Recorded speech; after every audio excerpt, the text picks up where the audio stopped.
Alrighty, and what is up, everybody? Here we are back with another week of Mutiny.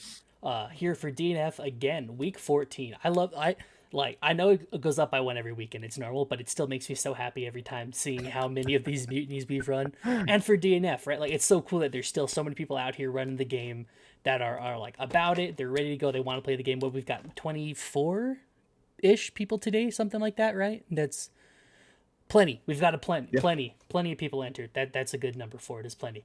But of course we're here for Mutiny. I'm Sake.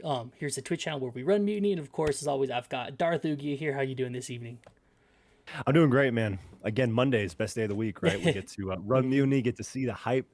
Yeah, I think that we have, we get the number from Mutiny goes up every week, but we also, I feel like, get the hype up every week as well. Right. Some of the competitors here are just getting better and better. The matchups, we get to see new characters that we don't get to see often. We had Lost Warrior in bracket way more than he should have been last week. And so it's just really exciting. It's really exciting to be here, really exciting to see these players compete with each other and just kind of grow as the weeks go on. We also have Alpaca joining us as well. Alpaca is no stranger to Mutiny, has competed in so many of them. How are you doing tonight, my friend? I'm doing good, and you're right when you're talking about getting new people, growing constantly, because we keep getting new people every week, which is fantastic. More and more people are learning about Mutiny, more and more people are entering. So even though the total participants don't go up, the whole community itself is going up, and that's fantastic. Yeah, no, absolutely. It's a great time right now to be a DNF Duel fan. We had the balance patch in December. But we also have the DLC coming out soon. It's fun to speculate of who's coming. People are like, no, it's these guys. And there's one or two, outliers, one or two variables that we have coming in the future. And so being here every week, competing, having a free tournament for you guys to enter and compete in and still walk away with some money, thanks to the very generous donation by Mira Jane. Shout outs, as always, to Mira Jane, putting in $200 this week for you guys to compete for. Yeah, I love it. Just seeing Mira Jane do that every week, it's so cool. Again, we were running through Maturino. It's always going to be a free tournament for y'all. That's what we, are here to put on, is the free tournament. We are working as well with Maturino. Hopefully soon, soon TM the classic, to get some of those free contribution codes in for y'all, so that even, say Mira Jane takes a week off of just throwing money at the DNF prize pool, which that more than welcome to. I mean, we all appreciate it. We all love it. I love having real stakes for y'all to play for, but if that's the case, we are hoping to get those contribution codes in soon. But yeah, just to make sure that there's always something here for you. Right now we've got enough to get a top 3 payout, so that's at least what we'll have tonight. Who knows, maybe some DNF whale will come in and make it another $700 week for us, and then we'll get that we'll get another top 8 payout or something like that. But of course, we love it regardless whether we're playing for no. I mean, if we're being real, we played Mutiny tournaments for no money for 2 or 3 months, right? Before we got the Maturino set up here. So yeah, so we're all about it. We're always going to be here running the tournament, and there's still the value of the pride of winning a Mutiny. I feel like that has those stocks have gone up exponentially. I think they absolutely have. You are 100% right. We've become more and more prestigious, I'd say, as the weeks go on. It's a big deal to win a tournament. And sorry, we have our first players ready to go. Let's go ahead and switch over and see what they do here. We have Above Ruin and Yoshi. They might have a different tag alongside Yoshi, but Yoshi for sure in their name. Okay, here we go. Cool. So yeah, Above Ruin we have seen before. Ghostwave player, very prominent Ghostwave player. And Yoshi, actually, this is their first time joining in, but DD67, they are no stranger to this game, no stranger to the grind that is DNF Duel ranked. Yeah, and with Grappler of all people, so they got some sneaky things coming in. Ooh, good stuff. They're good. Open up by Yoshi. Oh, we gotta watch out for Green Stomp into conversion. Missed the combo though, and Above Ruin's gonna take advantage of that. Yeah, a little bit of a drop as well for Above Ruin. It is hard to be the first in the first tournament set of the night, especially if you haven't been playing for the last hour or two, kind of warming up. It's difficult to jump in, hit all your confirms. However, this could be very close for Above Ruin. No, it does drop it. And now it's in the Scario part. Grappler is in Awakening. He gets his new buffs where he's just gonna go ham.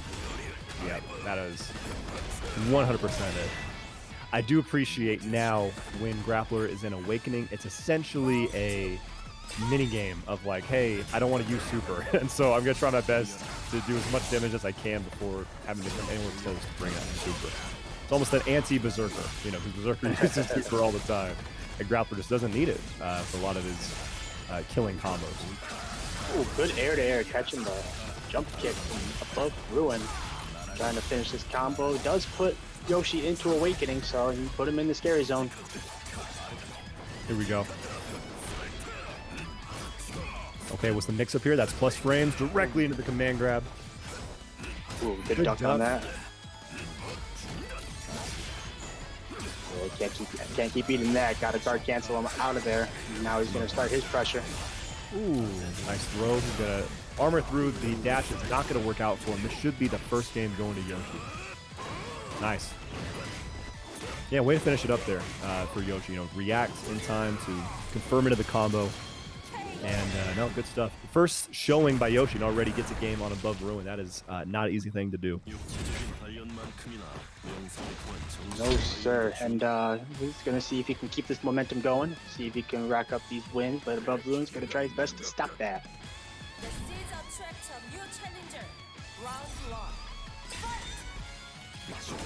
Ooh, round start teleport. Yeah, that was nice. Just right behind. He goes behind the plus range. That's when you don't need to worry about it. Goes for the grab. However, this is pressure coming from Yoshi. That's plus frames again, and just a backdash from above room gets him out of there. Tried to get him low, but it was just a little too late. His shoulder was able to connect. The damage that Grappler has access to now is absolutely insane. I love the alley-oop to himself where he bounces you off the ground and just catches you. I love that combo. That was a great addition.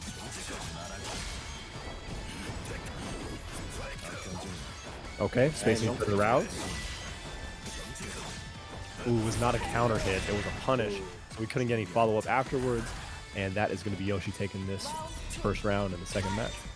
And one thing above Ruin has to watch out for, as soon as Yoshi has that white light, he is going to stomp. Most grapplers are going to find their way in and then convert. Yeah, that's a fair call. Very fair call. Should be some good damage here in the corner. Another drop by Ruin. Ghost Blade's combos are a little difficult, a little bit inconsistent. It's one of the characters where we see, oh, there's the armor through the grab. I was gonna say, one of the characters where we see a lot of drops, I feel like, from a lot of Ghost Blade players. You know, it's not the easiest thing in the world to confirm into his B&Bs. Good rollout. We ain't needing those plus frames on that. Sends the ghost out, tries to get him, couldn't. Yeah. There definitely was a route there, but it wouldn't have been the easiest thing. Oh, here we go. This should be the kill. A great punish. Yeah, good stuff by Ruin. Staying composed, right? You know, dropping a combo here and there, getting hits out of his move every once in a while. However, stays composed, gets the round, and that's the most important thing, is how you take those mistakes and you move forward. So, good stuff for him tying us up in the round. Start Gambit, we're just backing up from Grappler, and we get the counter hit. Okay. Ooh, good air to air. I will say that's one thing for my recent sets with Ruin, is that if he thinks you're gonna jump, he will jump and do like his go-to air-to-air option, and it works so well. This plays air-to-air is really good. The JA is pretty big. Yep. Oh, it's gonna be some huge damage. Oh no, the drop by Yoshi. I'm so sorry. I didn't mean it. He might have been dead. That's plus frames. Okay. Nice, good grab. The white light. Ooh. Oh, good low. He ain't gonna take any of that armor starting low. Breaks the armor. Put himself on the board. 1-1. Yeah, good stuff. I do feel, I feel like the frame one roll that everyone got, you know, is good against Ghost Blade for some of this stuff. However, I also feel like it's given Ghost Blade defensively more options. Obviously, yeah, everyone can roll on frame one, but the teleport goes like further, you know, so it's a bit of a, you know, going through moves a little bit more consistently, right? I feel like utilization that Ghost Blade has from that teleport is a bit better now after the Grand Balance patch. Since he doesn't have a DP, no easy way for him to get out. Oh, that's a straight up grab out of the plus frames. Oh, Ruin returns with his own grab. I love that. That bravery. Oh, he didn't charge that last shoulder tackle. Oh, we're just gonna sit here fishing. Caught himself an angler. Yeah, man, you have to be so careful when Grappler's an Awakening because he can, you know, cancel an armored move into an armored move. It is difficult. Keep him away from you. Yoshi doing a good job staying on top of Ruin.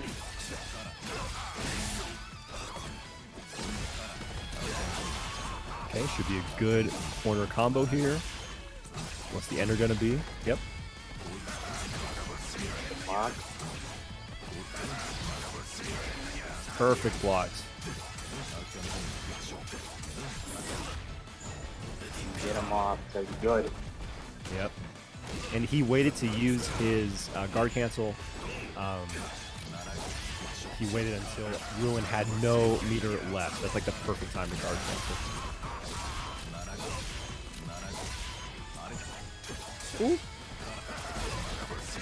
Oh! Finally opened up from the overhead, but we couldn't finish it. Oh no.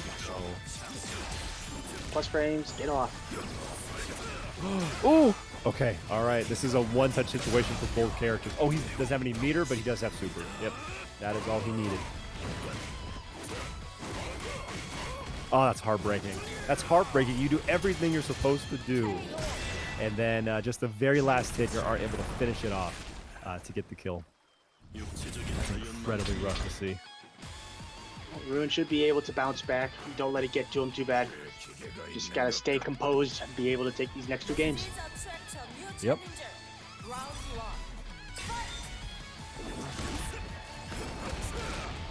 Nice.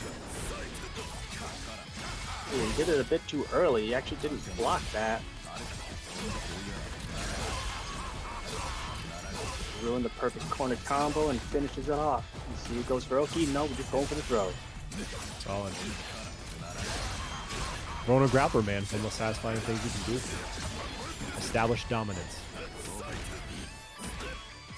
Oh!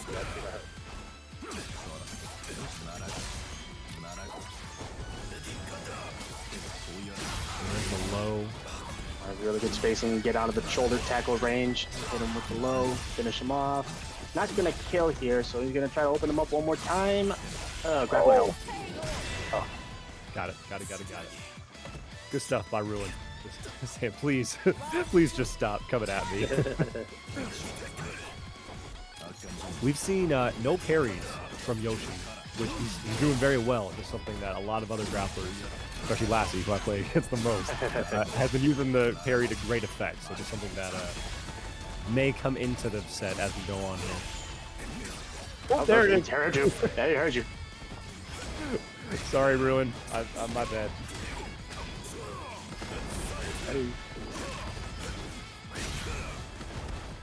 Let's play an Awakening now.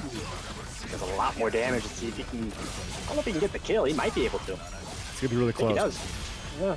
I think he should be able to get it because he gets one full round of that. Yeah. He gets one more too.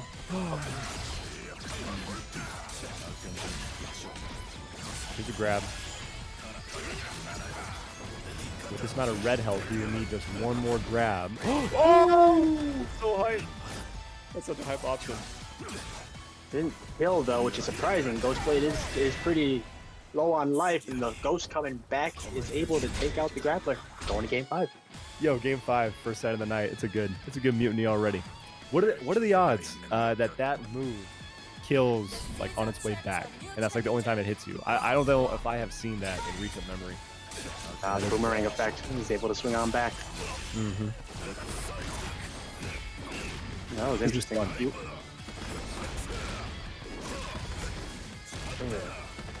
Oki. No, oh wow, wake up throw from Ruin.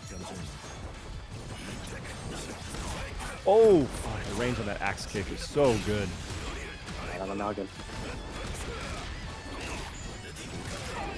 Ooh, that was a good reset. That was a really good reset, yeah. Yeah, even if he landed, you know, he likely was going to have to block that. And then, you know, if he got hit like that, that was guaranteed to kill. So, good option by Yoshi.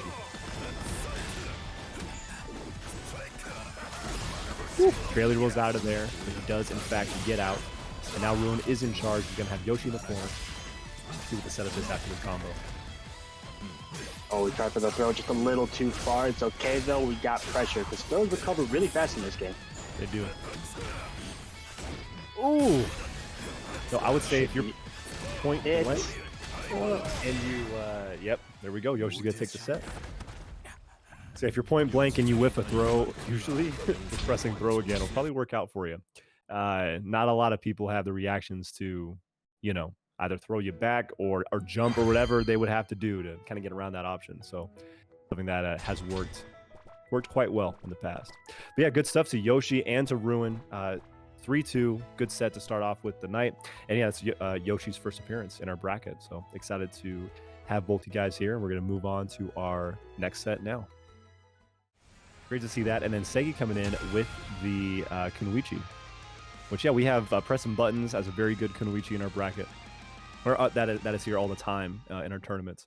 Don't get to see too many Kunoichis outside of them. So I'm excited to see what Segi's going to bring that'll be a little bit different with the character. Just a reminder, everybody, you can predict on these matches. And so put some free channel points left or right, Segi or Decker, who you think is going to walk away with the W.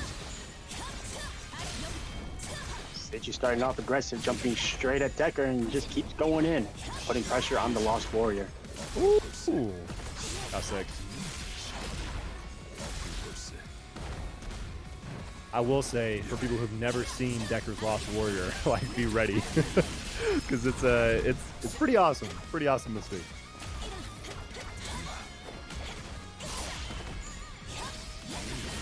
Tried to wake up with the JM, but was able to get mashed out by Master Yoshi.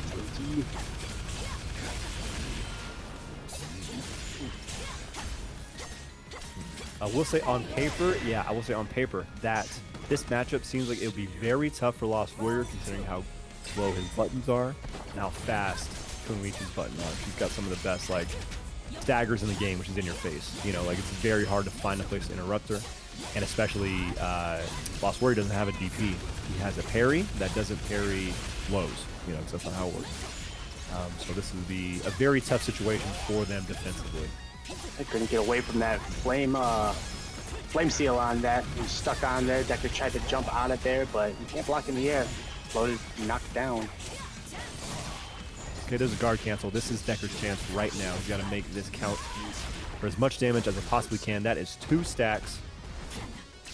Next hit your kill.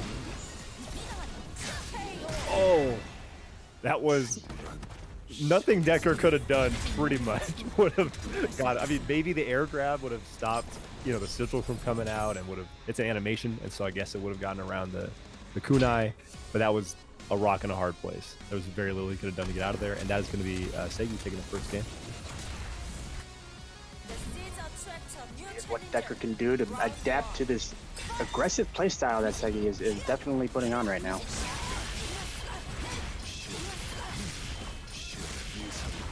And again, that was very similar to the start of round 1. Gets 3 stacks all at once with some about 50% damage as well.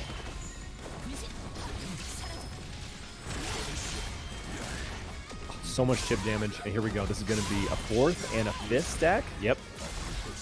I'll finish it. That's the explosiveness of Lost Warrior, right?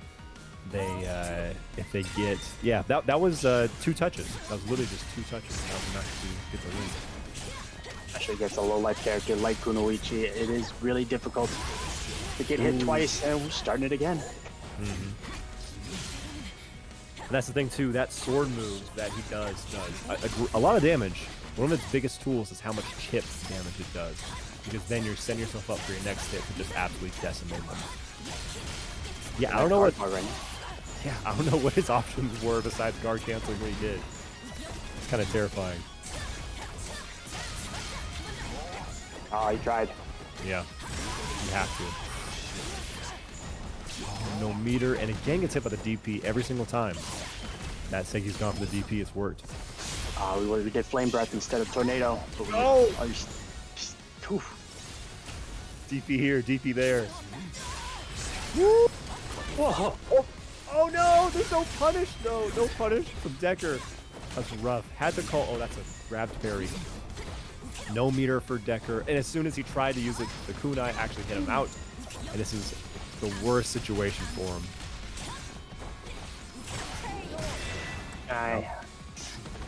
Yep, kunai too fast. Kunai are significantly faster than any moves that Lost Warrior is going to be using. Trying his best to get out of there, but Segi is keeping the pressure on, does not want him anywhere away from him. Yep. No, this is a pretty good showcase of what this matchup is like. If Lost Warrior is on defense, then you're kind of stuck. You can't be doing too much. But again, Decker was able to kill with 2 touches in round 1 of this game, so it is possible.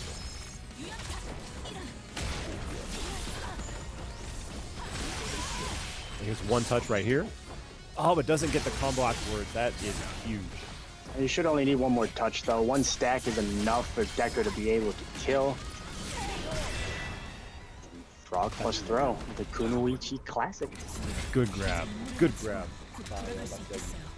Again, good first showing. Already, we are 2-0 in favor of Segi. Yeah, I'm liking what we're seeing from this Kunoichi.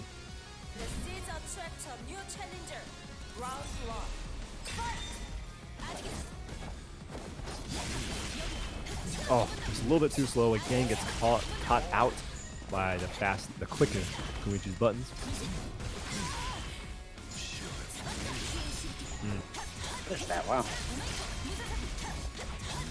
Oh, gets hit by the low afterwards. That low's got really good range. I'm kind of pissed now that I see it. So know how Vanguard's low poke is. Woo! We're in Awakening. We're going to put a few stacks on him, but not just yet. Oh. That's... Oh, no. Too slow. Or that may just not even work. I'm not positive. I think he just input it a little bit too slowly to get that combo. That's the sword time right there. He parried the DP, but he didn't get the parry animation afterwards. My God. Yeah, because Kuno was in the air. I've seen that before. If you hit the parry and like jump cancel a move, the parry will actually not come out. Oh man, I have seen it before too. She had like the shadows around her. You know what I mean? Like she had like an animation on her. But yeah, you didn't get to see the actual the parry work in that case.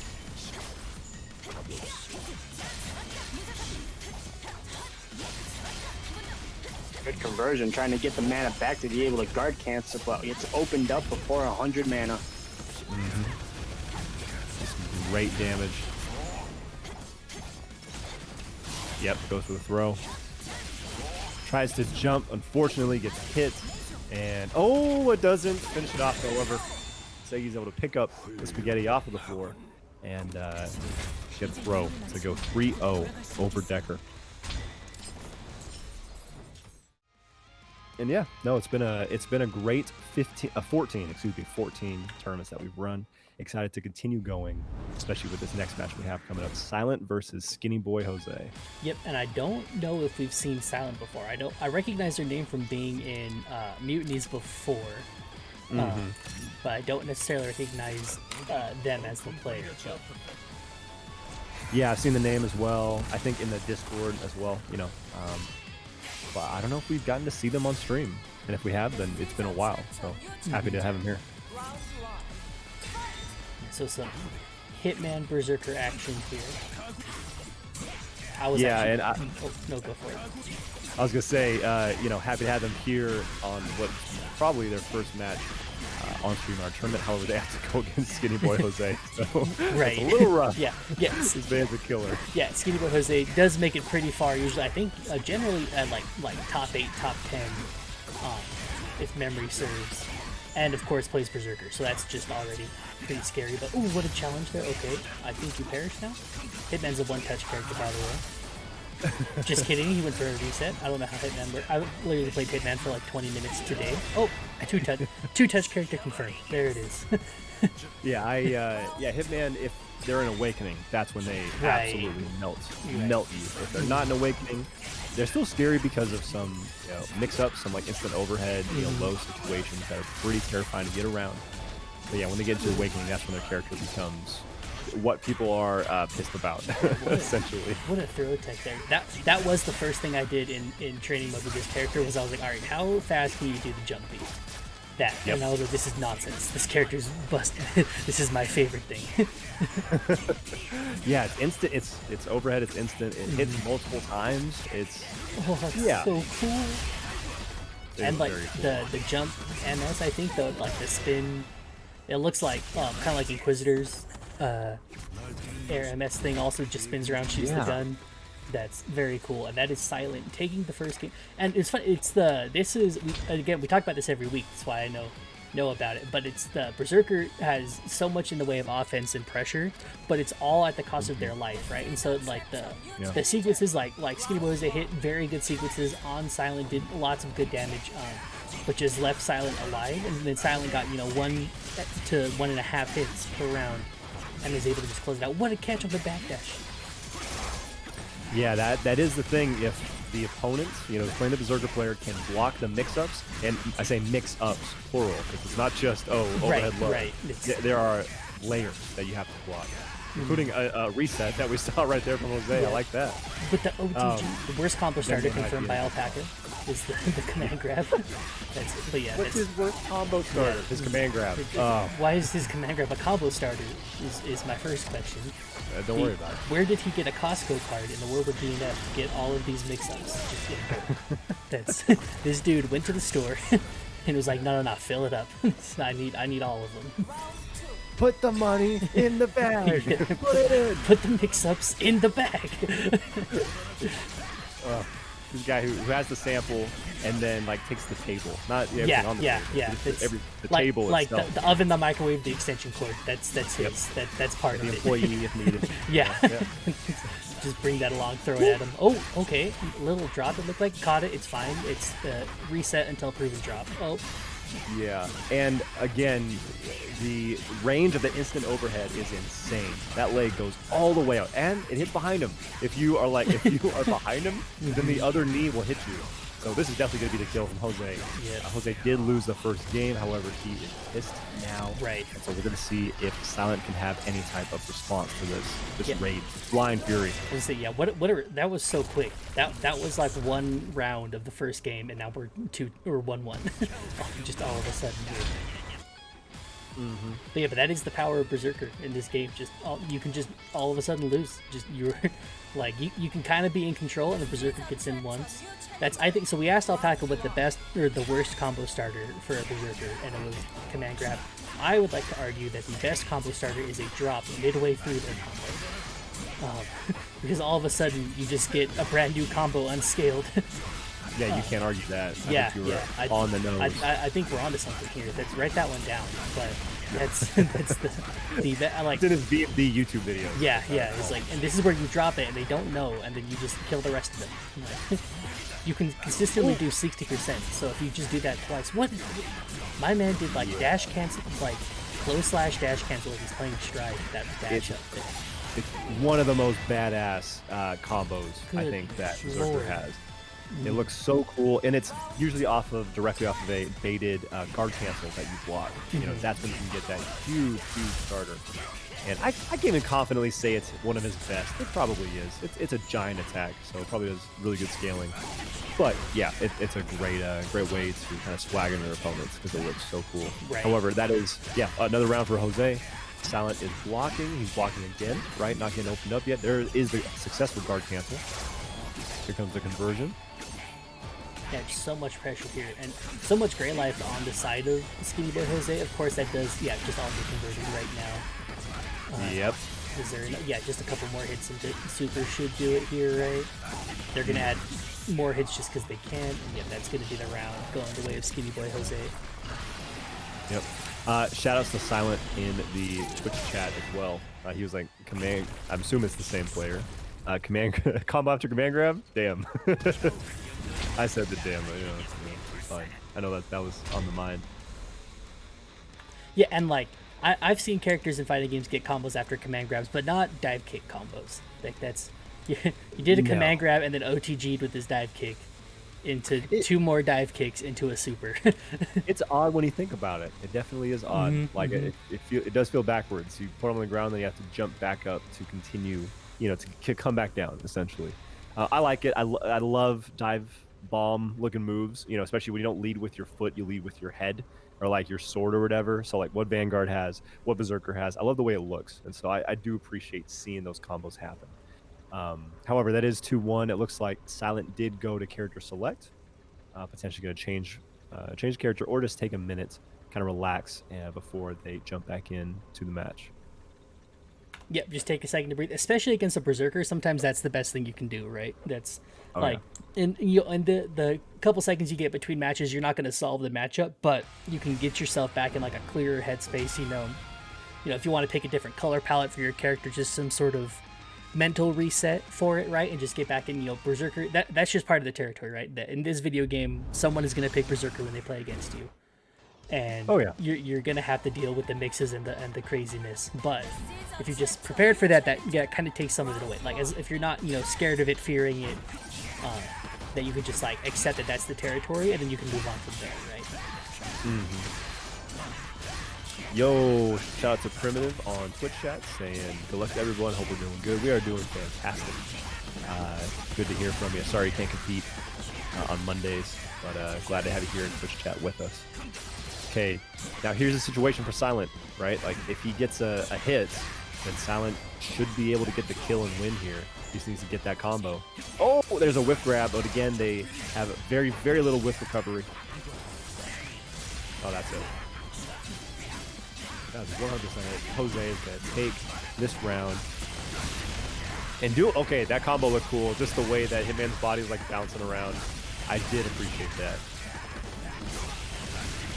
Yeah, okay, I heard about this. Yeah, like these loops that he's doing now. Pretty cool. Pretty cool looking, not gonna lie. Even from someone whose soul has been crushed by this character, I can appreciate when it looks cool. Yeah, that's what's most frustrating in my low tier brain, is that Berserker's combos are so optimal and all look so cool. Like usually when I play, I have to sacrifice the cool combo for the optimal one. Berserker's like, what if we just did all of that and you also die? Oh, it's so cool. See, that's why I'm gonna start playing Hitman, I think. Because that's so cool and optimal. And I will say, as an entry point, Hitman is one of the easiest characters to learn. Let's to get go. With. That's pretty. So, yeah, I think his combo trials are actually the easiest, at least for the ones that I did. I did like 8 of them, and I was like, yep, Hitman was by far the easiest to get through. However, I think this should be the kill. He's in Awakening. There's the vacuum. If he gets like one more vacuum, which I think he can, then. But okay, doesn't even need it. That could be it. But yeah, Hitman is pretty straightforward, easy to kind of get a grasp on. And then, of course, you got to understand footsies, you got to understand what your options are. But I do think the character is a really good entry character for any of those of you who might be like wanting to start the game, haven't got the chance to pick it up and go in. Hitman's not a bad choice to get you started. However, Jose is going to take it 3-1 over Silent. Thank you both for competing, showing up, and we're looking forward to seeing you guys in the rest of the bracket. Well, cool. We're gonna have Lassie's return to Mutiny, taking some time to unwind, and then kind of coming back with a newfound, appreciation for the game, and he'll be taking on DaniPhantom. So this is fun because Lassie runs the Vanguard matchup all the time against Clivus, myself, DaniPhantom, whenever they play each other on ranked or outside of ranked, and they're very, very good at the way that I play the matchup. But Danny's very different, and I think Danny's got some of the most optimal Vanguard stuff out there. I believe he's, the #1 ranked Vanguard. I think Clivus is #2. These guys are killers, absolutely killers. So pumped to see what happens in this set. These are two great people, a lot of respect for each other, and excited to see what they do here.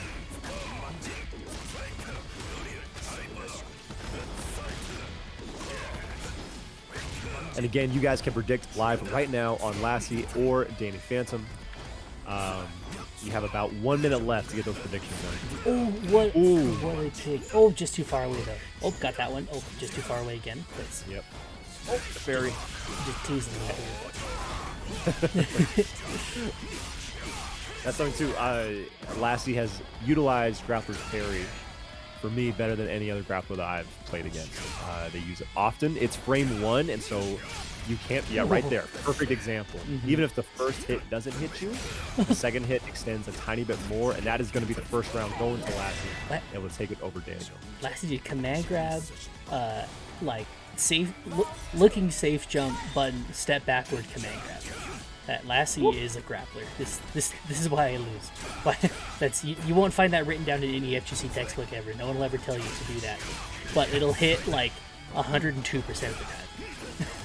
Oh, what a parry! And that's the thing. And do you have command grab? Yeah. Oh! It's air MS. So that was calling out a command grab. Yeah. But it also is a huge combo starter. He goes for that instead of the air dive bomb. I really like that option actually. Yeah, and that kind of called out a couple options, like maybe baiting. That would have called out Lassie baiting a DP. Called out Lassie's command grab. I think it probably would have lost to a meaty. But yeah, I think grapplers are much less on the meaty end of things anyway, right? So yeah, Lassie does it pretty often. He goes for the meaties pretty often. However, like the timing has to be perfect. You know, it's not the most consistent thing to go for. However, Lassie did just put himself into Awakening. That is plus frames, and then he's to run up and grab. One of the best options that Vanguard has. I'm going to come out on record and say it because no one's ever ready. And it's why do you have a forward dash? Yep. Have you always had the forward dash? Did you get that in the patch? That beat the DP. That game. No. Oh, you didn't finish it. Well, that's okay. We did it again. That beat the dive kick too. Yeah. That is a really good option that I haven't seen Vanguards go for against grapplers before. And I've seen that matchup more than you may think because this is most of my DNF Duel experience. But that is the most featured matchup on my channel. Yeah. For sure. Lassie and I are training partners. And yeah, this is something that I learned in my training matchup. If Danny goes into his brandish, from that range, none of his follow-ups will work against parries. They'll hit the parry and they'll get hit by it. Like the range is almost too big. Even the shoulder charge, you will just get hit by the parry unless you're like full screen and then you land in front of him and might be able to punish him. However, every time he's gone for like a brandish kind of call out like that, the parry has worked. Oh, the trade! It happens more often than you think. Oh. That was Lassie's. That was Lassie's in every way. He could have potentially parried. Parry might have been an option there. He could have just blocked it and took his turn afterwards. He went through with the armor and then he used conversion. And then I think he may have tried to go for parry immediately and it simply was too slow. But man, what a good set. That was only the first game. Oh, I'm getting hype, man. Yeah, I did want to bring it up a commentator's curse, but my brain did it anyway because Lassie was cooking up a perfect there, and then Vanguard on just the sliver of life brought it all the way back, or DaniPhantom brought it all the way back with the Vanguard. But what a long game one! This is beat out the player. Huge call out. Huge call out. I that parry would have got me. I definitely would have landed and gone for a follow-up attack. I love it too because most people, if you see a parry and you're reacting to it, you just throw it, right? Because that's what it needs to do. But DaniPhantom's like, no, I'm just gonna simply wait for you to be done parrying, and then I'm gonna get this whole combo on you because okay. Great option by Lassie. I think the run-up throw, of course. These are two of my favorite players in the entire game, and I get to watch them play each other. Pretty great. Pretty freaking great. Yeah, and Lassie's been on a bit of a break from entering, right? It's been a couple weeks now, right? Yep. 3 weeks or so. That's my favorite thing, is like taking a break from, competing. Like, you probably still play the game, you still consume some content for it, right? But you just take a little break and you come back, and Lassie's looking pretty... Oh, calls out the parry again. Okay. That that right there is the only. If you have conversion, you can stop your shoulder tackle early, and that's how you can call that out. But yeah, you need conversion to do that, and Danny had it because their awareness of conversion is immaculate. They're so ready just every time. Empty safe jump throw. Okay. Oh, this could be the kill. Yeah, it might be time to perish. I think you can just rep that and then that. Yeah, this is definitely the kill here. Yeah, the other slam, super. Yeah. Okay, all right. Containment. That's I think that's a good way of putting how Lassie plays. Very contained. That's like that, or at least that's a grappler way to play, right? Lassie's a very grappler-esque player, but that round was going very much in Danny Phantom's favor there, right? Just a lot in their way, and then Lassie, got the parry called out, didn't lose their mind, didn't lose anything. Was like, all right, let's just breathe in, let's hold it, we can do this, and just try it all together. But good conversion instant from Danny, man. So ready. That is something that I think kind of separates the best players from, the less best players, is knowing you have conversion and utilizing it in creative and impactful ways, like the instant conversion overhead. Woo! There's the parry. Again, Danny did not have conversion, so that parry was going to work pretty much regardless of what he did. Okay, here we go. He blocked the DP. This is going to be huge damage, and it better be the kill because he killed me. It was a reset. It was a reset. It was a reset. Oh my God. To say he kills me with that all the time, so he better not drop it here. You were dead and then got reset and then we're dead again. Good one apiece from Lassie and Danny, showing up and giving us a great, after just 2 games, a great set. Pumped to rewatch this one. Oh yeah, what a just air to air there to get all of that. Already pushing grappler all the way into the corner here. Now Vanguard, when he hits his jump M, you get so much from it. It's one of the best feelings to get an air-to-air with him. Okay, here we go. No, it doesn't continue. I think there may have been a slight drop from the side of Lassie. So you get put into the corner here. I love these specific routes that Danny uses as well. And the throw, yep, that beats the charge throw. So good option by Danny. Guard cancel is not going to get punished. That would have been the end of the game right there. And Danny's done that twice now. The safe jump set up into a throw, and it's worked both times. And yeah, was just able to just bait out the parry there. Just saw it, stop doing anything. Or I think they punished it with their behead, right? Yeah. So the use behead, and it wasn't an actual counter hit. Instead, had to use conversion afterwards to get the full combo. But again, and he got that white health from getting hit by the shoulder tackle. Ooh! Oh, what a cancel by Lassie. That was badass. Okay. Yeah, just got the armor converted, got the rest of the combo. The jump in. Oh, just too slow on the buttons. Okay, good roll out, but save. Oh, that's a parry. Yeah, what a reaction to the forward dash. Oh, maybe baiting a DP with the empty jump there. Yeah, I think so. Okay, this is dangerous. Oh, they got the low to break the armor. Okay, good guard cancel. Just get over it. Yep, and just get in there. Nice. Maybe Danny Phantom going for another jump MS or something like that. Man, tied up in rounds again. So there, I do think that Danny was actually baiting a parry. And was going to try and run up and take his turn, without going into any follow-up. However, it was just kind of a null situation. However, this is a combo going into some pressure. Oh, barely out of range again. Waiting for Lassie to make the advancement is why he's going for that. Okay, use conversion for the frames. Yeah, that DP does not work well against that move. Even after it is buffed, it is still just not the option. Yeah, just such an interesting range to cover right against that grapple option there. But yeah, got the guard over cancel. your head. Yeah. It's tough. Double throw. Okay. Do another one. Yeah. Triple throw. Yeah. Dive bomb. I was so right. I should have said it. So right. I couldn't remember. No, I couldn't remember the name of the move, so I stumbled over it. But I swear I said it before he did with it. So, all My right. gosh. Yeah. Okay. Danny up 2-1 now. And I think this has been 9 rounds, right? this set's going the distance. It's at least 8.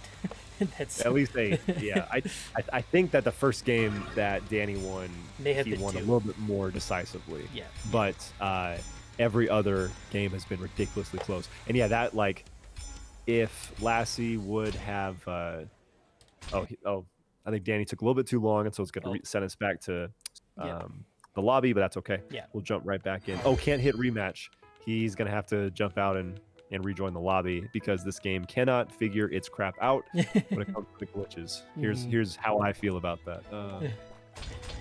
There you go. Me waiting for better lobbies and each other, right? It's just how you play with friends and in competitive modes. Yeah. And like official tournaments. Come on. Yeah, they could use a little bit of love. Yep. Oh my goodness. And just right back into it. It's so good. It's such a cool looking move. And that's something else I should mention here. That has to be instant because Lassie and any grappler, if they see you going for that air MS, they can parry in between like the first hit and the second hit. And so like that's the instant, and you know they have to get hit by it first thing as well. Wow, that was a perfect after the disconnect. And I'll say this too, Danny, he did win the last match, so he did technically have the momentum, you know, before the disconnect, but is back and is still bringing it as well. There's a grab into the corner. I think. Oh, fancy! You fancy! Oh, all right, Lassie. Let's see what he does here. He does drop it, and in fact gets hit from behind with that move. That move doesn't hit from behind. Like with much of a hitbox at all, so that was really unfortunate that was the one spot that it would have got him. Oh no, he called it out. He had the right call, but I think that the moves were just too slow to get that continued combo. Our Lassie's in Awakening, if he gets any touch, essentially, and it should be game. Got the armor here, okay. Yep. Keep it simple. I love it. Just simple. Let's just get in the super, close out the round. No reason to do anything flashy. Yeah, no, I know Lassie has discussed, you know, the patch is great for a lot of characters, for a lot of people. Lassie's like, dang, Grappler feels cheap as hell once he gets Awakening. I don't like having that feeling. However, when the tools are there, you got to use them. Absolutely got to use them. You know. Oh, that's a perfect plus range in the throw, and then this is going to be huge damage. He's able to carry this combo without meter, and he's building 70, 80, 90, 100, 130 meter by the end of that combo. Some good damage though for Danny, and this is likely going to be a setup into one more touch to kill. Lassie has to be incredibly careful. That's plus frames, and this, unless there's a drop. Oh, the TP! Uh-oh. First touch for either one of our competitors Not here. the run up throw. Okay. He needs one more. He needs one more. Another one. Yep. With the run up throw, DaniPhantom takes it 3-1 over Lassie. My word. That was, was that the third, fourth set that we've shown today in our tournament? Maybe fifth? Fourth or fifth set. Yeah. And like, that is already one of my favorite sets from Mutiny in a very long time. Because two of my favorite players got to play each other. One of my favorite matchups to watch is Grappler and Vanguard. It's also one of my favorite matchups to play. Like, Lassie, thank you so much for making the return, coming back. That was a great showing against, the best Vanguard on PSN in the world. And love seeing it. And obviously, Danny, congrats. You absolute monster. Love having you here every week. And we're going to go ahead and jump into our next set in just a second. Cool. Okay, Levi. My God, I guess we can see why Dysphoria was the one to take out Vagabond. Sweet holy bread. That is ridiculous. Okay, and Levi is going to be on our left playing striker. Levi had a great showing at our tournaments in the last couple weeks. However, having to take on the ranked 2 in the world on PSN is pretty freaking intimidating. So let's see what happens here.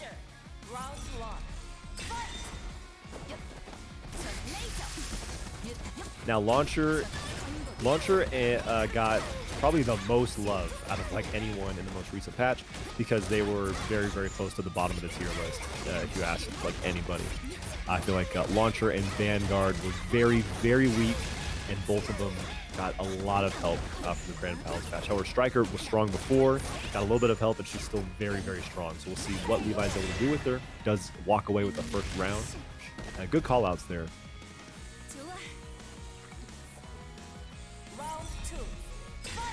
Okay, you guys have 1 minute left to make your predictions on who you think is going to win, Levi or Dysphoria. Now, this is cool because we talk about the, Milo Mads, the #1 ranked PSN player. It has been for forever. I haven't checked in the last couple weeks, but it has been for a very long time. Good DP. But rarely do we get to talk about #2, which is also a ridiculous number to be at in this game. It definitely deserves to be mentioned and respected because, yeah, that is a lot of games played, a lot of games won. So, yeah, curious to see how Dysphoria, I haven't got to see their gameplay yet. Very curious to see what happens. Yeah, I love #1, the Ghostblade player, #2, a launcher. What is the world that we are living in? Well, and if they were playing Launcher before patch, which I imagine they definitely were, if they're playing Launcher now, then yeah, getting to #2 with Launcher, most likely. That's wild. Ooh! That looked like such a good setup for Dysphoria to beat the DP. Like, blocked it, got the nuke out, and then Levi was just like, what if I just simply float away and just don't cancel my DP and return to neutral? The whole nuke just whiffed, everything whiffed. It's like, no, I didn't whiff nothing. I just wanted us to have round start distance, but you're in the corner. Yeah. Yo, Silent asking who you think is going to win the tourney in Twitch chat. Yeah, feel free to throw out your predictions in the Twitch chat. We have a crazy, crazy bracket. A lot of killers. The fact that Vagabond was already put into losers from Dysphoria definitely adjusts my predictions. I'll say that for sure. But yeah, I'm excited to see how this set continues. Dysphoria is definitely in charge here. This is going to be the kill in the corner. Perfect. I will say that's a lot of Launcher's wins are perfect wins because you get stuck in the corner, you get stuck far away from her.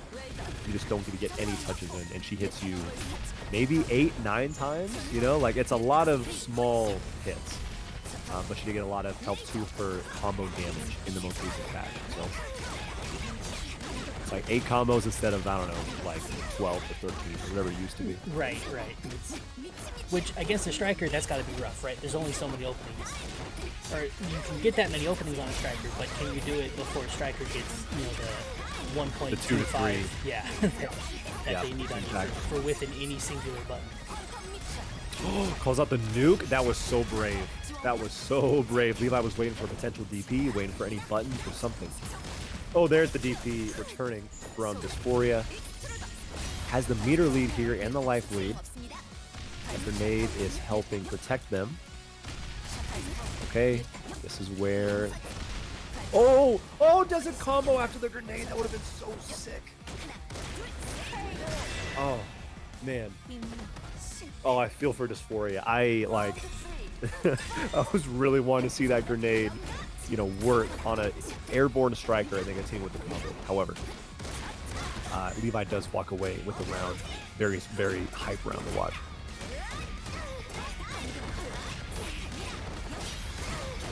This is going to be some damage. My word. Into a setup. Yep, plus frames. Into a ton of guard damage as well.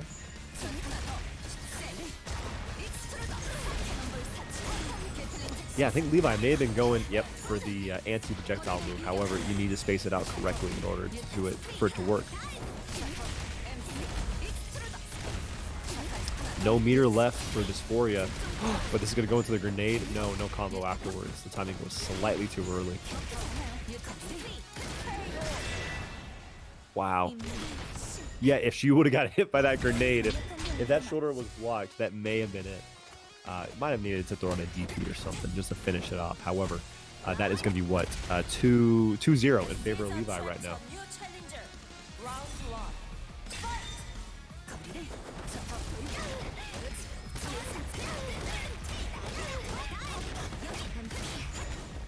Ooh, bit of a drop. What's a drop to a striker? Am I right?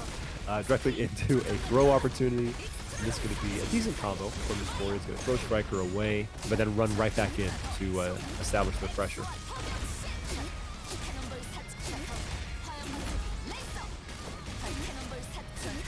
I don't like projectile characters generally. I love that this chick has like 20 guns and that they're all different, you know? Flamethrowers. Oh! Yep. That's rough. This is going to be so much damage. Go all the way into the corner as well. Because Striker has corner carry for days. Oh, man.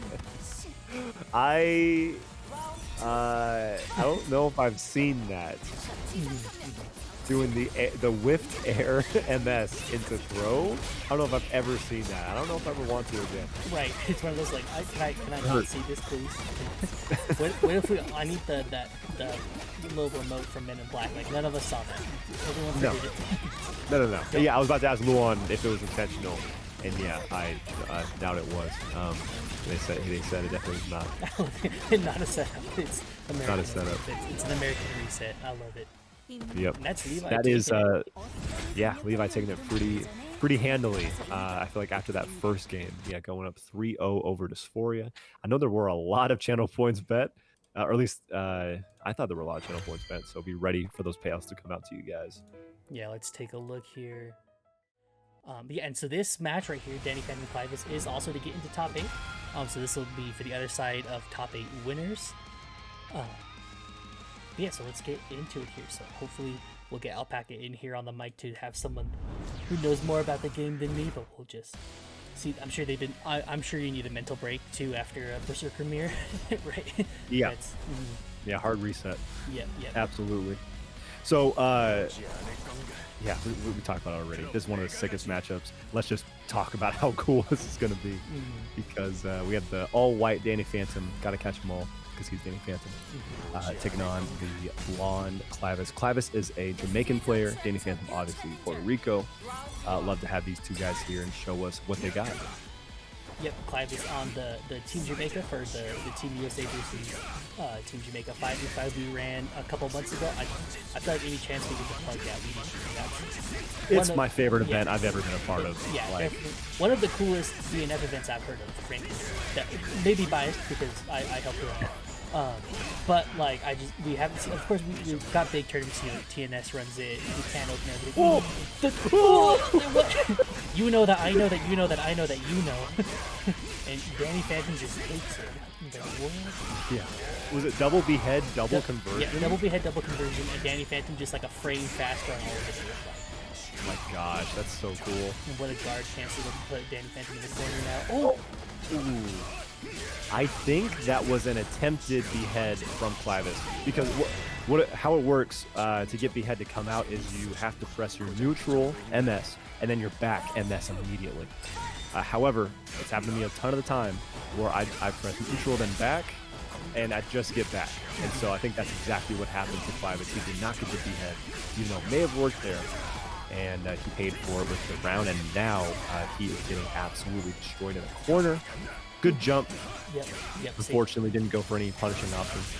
EPP heads last. Oh, too far. We didn't get anything with the follow-up there, though.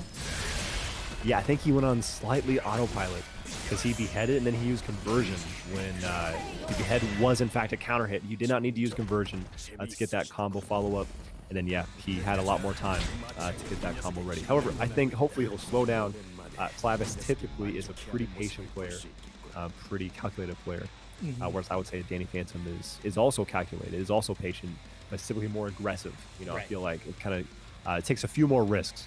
And so we'll see, yeah, if Clivus is able to reanalyze the matchup, realize what he did wrong, what mistakes he made, try and readjust for this next match. Right, maybe just some like panic options there at the end, right? Just that plain blank DP of just the kind of obvious, like, get off me, I don't want to be here, but I'm scared, right? So hopefully, you know, these rounds can kind of slow it down a little bit, can get some more control.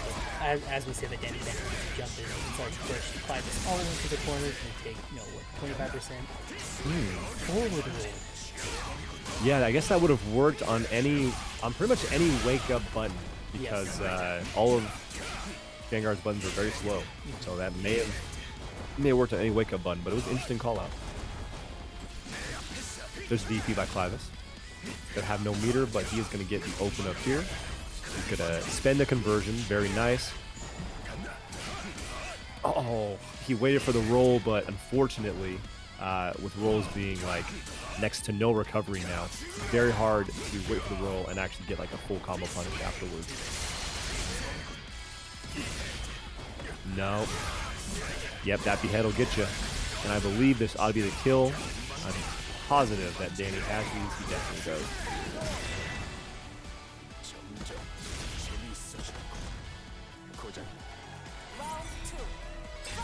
Luan, we get it. You won the bet.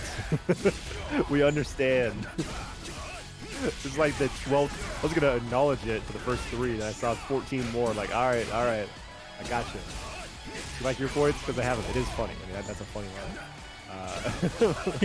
He's got a point. Yeah, he's got a, I don't know if he had 14 points, but he's definitely got 1 or 2.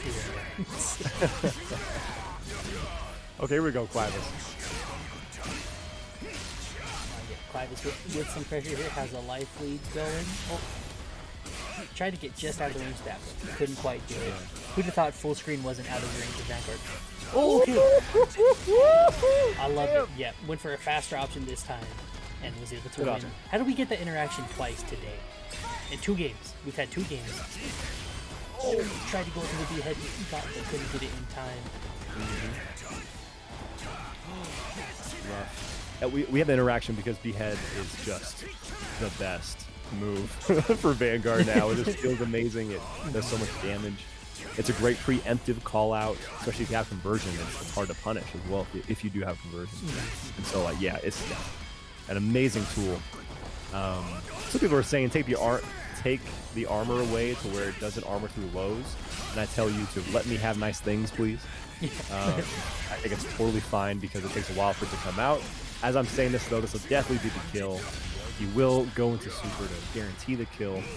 That's DaniPhantom up 2-0 over Clivus, yes. Yep.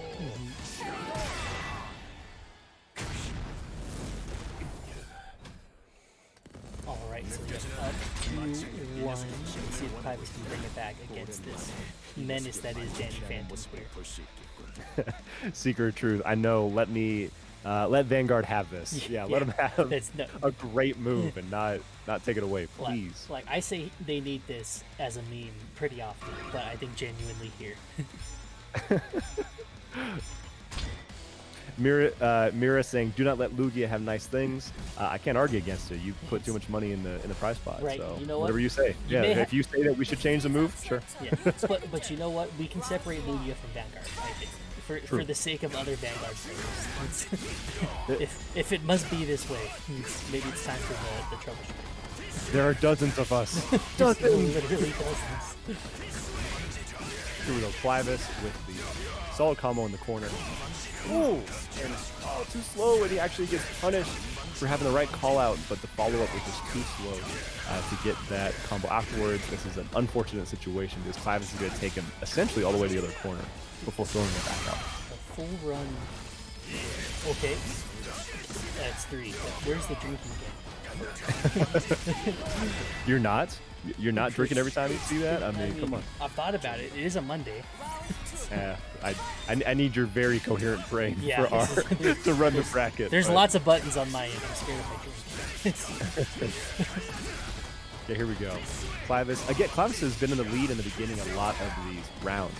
DaniPhantom just coming out on top towards the end. However, Clivus does have that first round. This is the beginning of reverse 3-0. It begins with a single behead. Oh, look, we found the chat too. That is this game. I know, right? Like, imagine that. This is a Vanguard mirror, which is common in our tournament, which is also unique. Yes, it is. Oh no! Again, too slow. Okay, this. Yes, this should be button. Okay. Yeah. Yeah, there it is. Okay. Staving off 3-0. We are now 1-2 in the set. This mirror is 10-0 Vanguard's favor. Vanguard looking 8-14. Yeah. Yep. Yeah. Yep. Maybe they're drinking every time they see a double. Yeah. Maybe it's that. Maybe the drinking game is actually for them. Yep. Every time it happens, you have to take one button off your controller. Woo! And just a quick shout out to our competitors. I'm seeing in our tournament matchmaking Discord, there's been a lot of, disconnects and stuff. Thank you guys so much for being patient, for working with each other. You know, that's the nature of these tournaments. So we're sorry that the lobbies suck. It's not on anybody except for, the developers. Oh, that's going to be so much damage, and he's going to extend the combo for as long as he can. So that way, I think he should be able to get the kill for sure. But yeah, just want to thank you guys for being patient. Lassie and Coffee having issues with their matchup, like it happens. So thank you guys for just working with each other. Ooh. Okay, we do have DaniPhantom on set point. That's plus frames, and the behead, you still get stuff off of it, but he was too slow. I think that was a counter hit, meaning he could have OTG'd. However, it's going to work okay. The reset actually works for Vanguard for once. That does not happen often. Dude.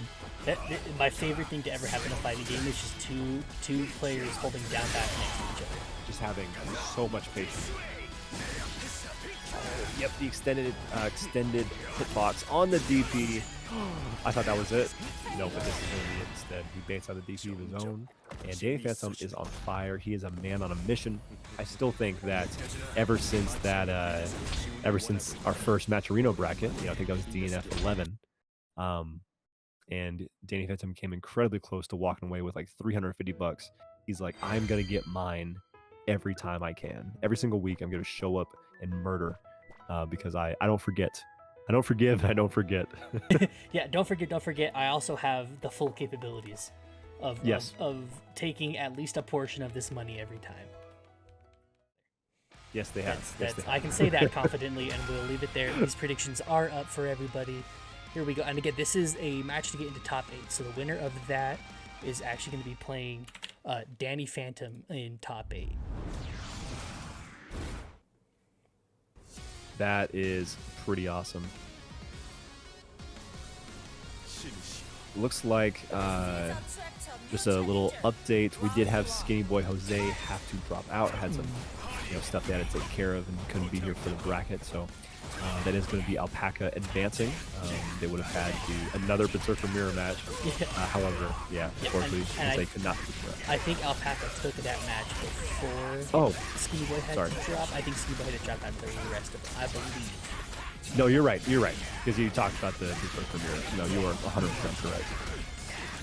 But this is Berserker, VoidFWQ beating up on Rezby. Oh, bit of a drop, call it a reset. Got the guard cancel. And Neo, one of our classic Berserker players from Mutiny, did go with the Crusader against to avoid the Berserker damage, right? Yes, he did. Or Berserker Dittos, I guess. So.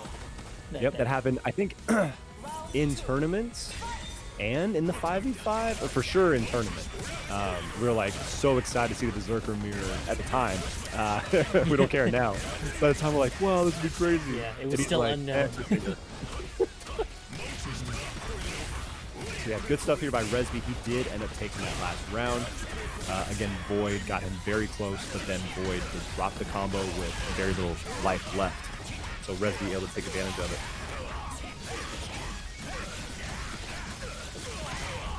Yeah, 2 former Mutiny champions as well. I want to point that out. I love the one in the chat like, oh, the Schmicks, that one was fake, but we take it. Schmicks doesn't have to be real. If you spell it like that, it can be anything. That's right. I had 1 second to make a vote for this prediction, so I voted a whole whopping 10. Let's go. Let's see what happened. Okay, Void is going to take a round of his own. So for those of you who have been following DNF, who are in the know, I guess here's a brief potential theory, spoiler warning, of what one of the new characters could be. Could be someone else from the Priest class. And a lot of people are thinking it's going to be Monk. People thought that from like day 1, that Monk would be in the game. I watched some Monk gameplay. I did a reaction on my YouTube channel, and my gosh, does Monk look amazing. And so we could be having more than one giant holy man in this game, and I would absolutely love to see it. That would be pretty happy. I do love the big brawler church dudes. And like he doesn't use like a hand, he just uses his fists and like has totems like Kotal Khan-esque, it looks like. So I would love to see how they implement him if they do go for that character. However, Void is like, nah, man, you know, no thank you. We don't need this. You feed my dog. Has anyone done the can you pet the dog confirm on this game? I think it's a dog, right? I think it's not. I think the dog pets you. I think. At least, if you see a berserker, then you probably the dog pets you 10 times in a set. Yeah. You know, how many games? Minimum, like, How many rounds did you play? Yeah. That's probably how many times a dog got called in. Okay, Rezby here trying to block. The DP gets blocked. It's going to be some huge damage for Void in the corner. Crusader is one of them big boys too. Very, very big body character. I'm not positive if the routes that Void can do are different. I imagine they are not. However, you know, it's easy to get your mix-ups on. You know, the hurt box on him is so big that it feels like you can just be a little more consistent. Nice.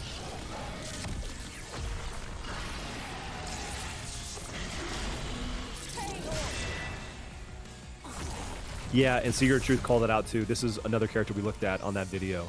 I hope they do the Lancer variation with the spears floating behind him. Hell yes. Dragoon. Dragoon looks amazing. So yeah, we'll see. We'll see what we end up getting in for DLC. But either way, love the characters that we have currently, but I just would love to have more of them. I'm going to fall in love with whoever they add. So, okay, set up the walls, making his own corners. Yeah, I definitely feel like there's no bad characters they could add from DFO into this game, right? I don't think so. Ooh, what a roll to just avoid all of that. That was like the low frame kill and jump this overhead, and Rezby was like, I'm simply going to roll for you. Take my invincibility frames and move, thank you. Here we go. I think this might be Crusader's a good dude when they're pretty far into the combo already. Yeah, nope, not going to be the kill. Yeah, just does the super, just resetting neutral here.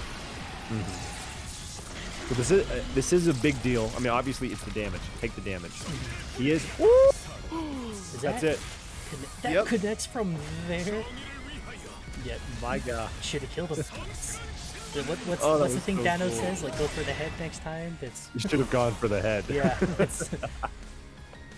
You left any wiggle room, and the man of God got in there. Yep. And I will say, Void went for like the option that all berserkers do after a super is straight into vacuum. However, that move that Rezby did has invulnerability to projectiles.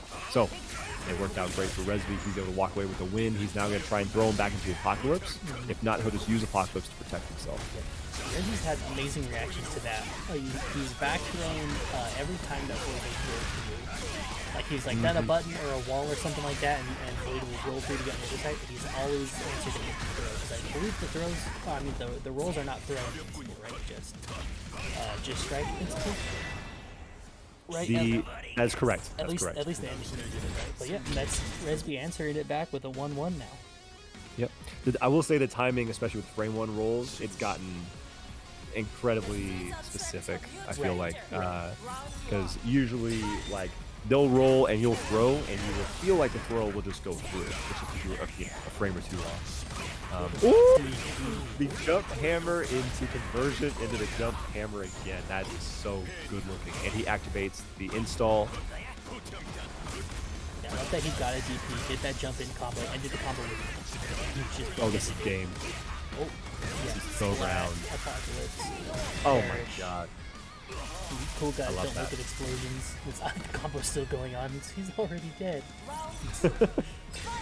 Well, and like Crusader's just sitting there watching. He's like, I'm not even gonna like put you out of your misery. I'm just gonna let my giant purple ball do its thing.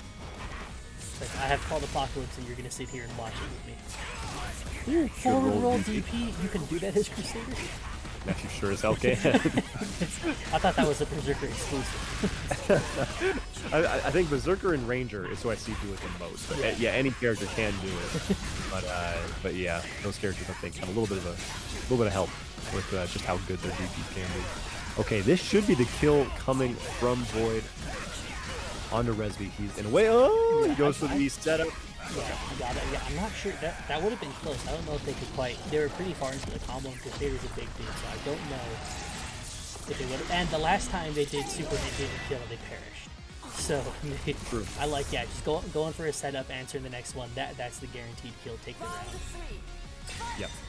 Yep, for sure. Woo. Okay. Yeah, gets hit by the low. Void puts himself in a great situation to put Rezby in the corner. Activate his mix-up here shortly. And I like Void still going for the mix. They've gone for the low underneath that fireball a few times, and it's always gotten them hit. But this time they got all of those pressure.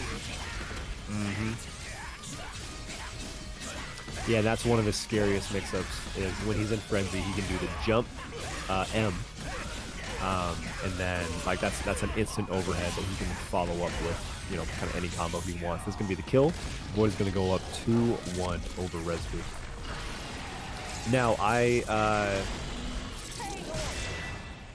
did call out Rezby's, his move earlier, like the one that brings out his armor, his buff state, as an install. I think it is technically an install. However, one of the characters that people were thinking was coming up next, I think Battle Mage, has like a pure install. I think would have been amazing. That might be amazing to see if it's her, her or Witch, or a couple of the females. Anyway, but I just love to see a pure install character in this game. I think that would be an incredibly fun thing to kind of add to the meta. It's going for these conditions to get yourself into an install state. So. Anyway, we'll talk about that after the set's over. That slow DP from Crusader is so suggestive. Wasn't necessarily in like a frightening situation, but knew that Berserker wanted to hit a button right. Berserker has pretty fast buttons, but from that range, it would have been active range, right? So he was able to catch it with the DP. But despite that hitting, they're still being. Oh, a little drop. Okay. Wait, what a conversion! I love just the instant super. Yeah, just get the super. What? Rezby just ready? That was like 2A counter hit air reset into the rest of the combo into super. He's on something, man. What a confirm. He rolled out of the corner and then realized that, yeah, God was in his corner once again. He's like, wait, I am the corner. I am the corner at all times. That was wild. Yeah, that was an incredible confirm. Yeah. From a character with very slow buttons, but he had exactly enough speed to pull out and get that win. Yeah, and especially with how slow Crusader's buttons are, if you're not ready for those combo pickups, right? I forget that we can't say numbers. But if you're not ready for those, like to grab the combo from right there, you're gonna miss it, right? You're gonna just whiff a button in front of Berserker, which is not a thing many people would recommend doing, right? No, not a good way to stay alive. You can't get into a leg if you can. I think he can. Oh yeah, God, he did it! No, you don't even need it. What? I'm just wrong on all accounts. Because here's the thing: he has not only the conversion, right, to take away a little bit of extra health. Whenever you activate conversion, you do take away a little bit extra health, but also his frenzy state that like is draining his health the whole time. And so like you activate frenzy and then conversion afterwards, like pretty quickly to do this significant chunk of your life gone. But who cares? Like that's why you're doing it, you know? Yeah, if that gives you 60% and a kill combo on Crusader, then you're gonna do it. Yeah, absolutely. Oh, that's the overhead again. He whiffed one and then went for it right afterwards. And I believe this will be the kill on Rezby. It's definitely not his worst starter, being a command grab. Right. So this is likely going to be enough to take him out. Get the win. And what is that? Void 3-1? That's 2-1 now. 2-1. Thank you.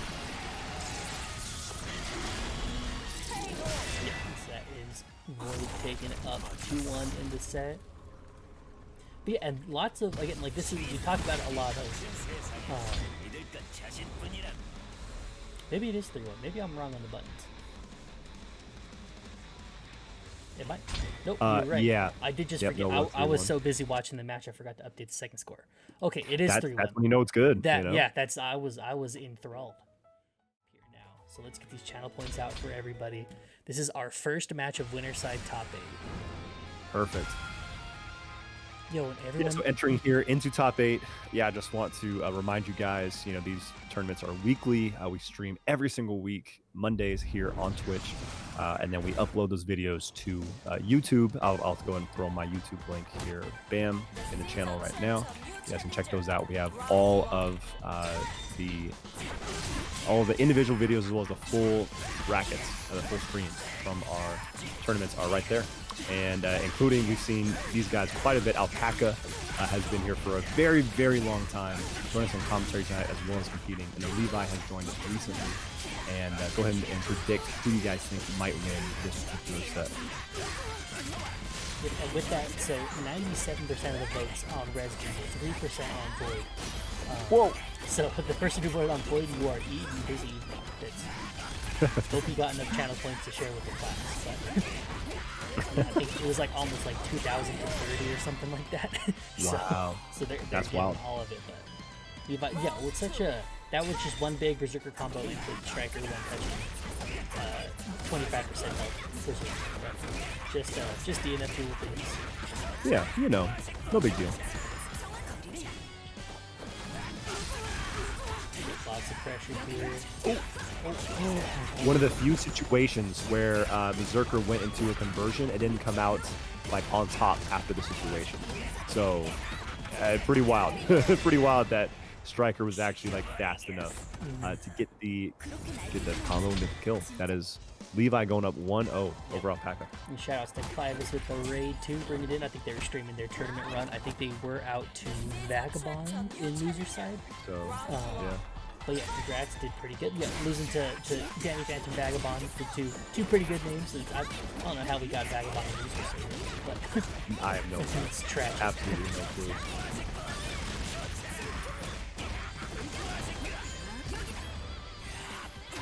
Okay, here we go.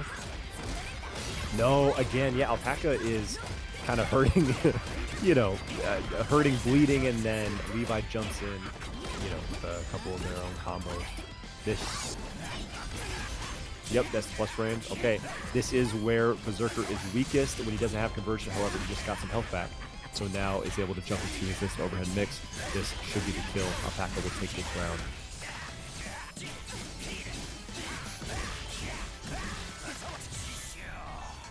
Very nice. Good combo. Good combo way to finish it off. We appreciate. Oh, go ahead. I would say I am glad that when Berserker starts doing a combo, I'm like, cool, I can lean over, I can do some TO type and stuff. And then look back, Berserker still doing the combo, takes the round. No, I'm glad. Yeah, I'm glad he's able to keep us preoccupied. Also want to appreciate you guys getting your matches done, when you can, on the loser side of things. Appreciate you running through the bracket, in a quick manner. We've had very smooth tournaments recently. That's been very helpful for us. And it's been you guys, making it happen. So thank you guys for making that a priority. Woo! Ooh, Levi was able to interrupt. Levi needs a single touch, and so does Alpaca. That DP is 100% going to get punished. Levi's going to tie us up in rounds.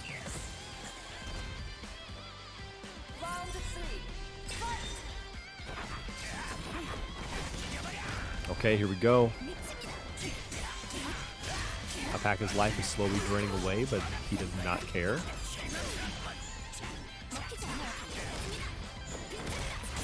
Oh, this is big. This is going to take Alpaca all the way to the opposite corner. And Levi's going to need a single touch after this in order to get the win. That's plus frames that get rolled out, but then he's able to turn around fast enough to just get the hit. Levi is going to take this game and go up 2-0. Yeah, 2-0. Levi is a very competent, very good player. This might be a bit of an upset because Alpaca has consistently been in grand finals. 4 times, perhaps. He's gotten to grand finals 3 or 4 times. That's just a recent memory, too.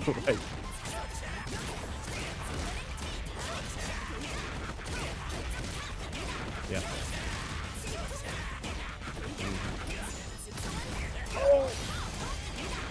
Damn.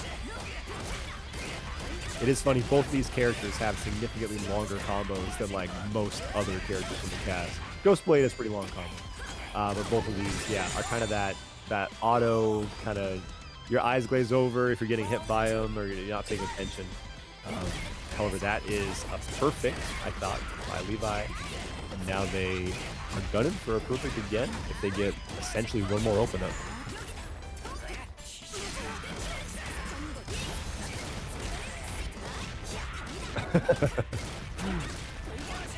I understand what they've been telling me.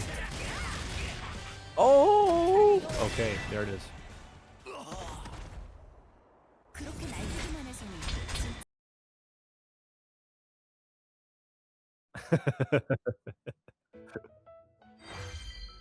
Now, that was an incredible showing by Levi. Huge props. It may have taken quite a few channel points from me because, you know, I got to support my man who's commentating with us. However, you know, good freaking time. Got to respect Levi. Yoshi versus Segi as well. And whoever wins that will actually go on to fight the winner of Coffee and Dysphoria because SkinnyBoiiJose had to take off. And so that's a pretty nice jump, you know, moving from losers round 3 to losers round 5 in the course of one set. So no pressure to you guys, but yeah, that's a big deal. Yeah, not bad. This is a big match now. You win that set, you're in top 8 all of a sudden. But okay, so we've got DaniPhantomPR. This is our other side of winners top 8 here. Winner this is going to be probably Levi. And winners finals. DaniPhantom off to a great start here.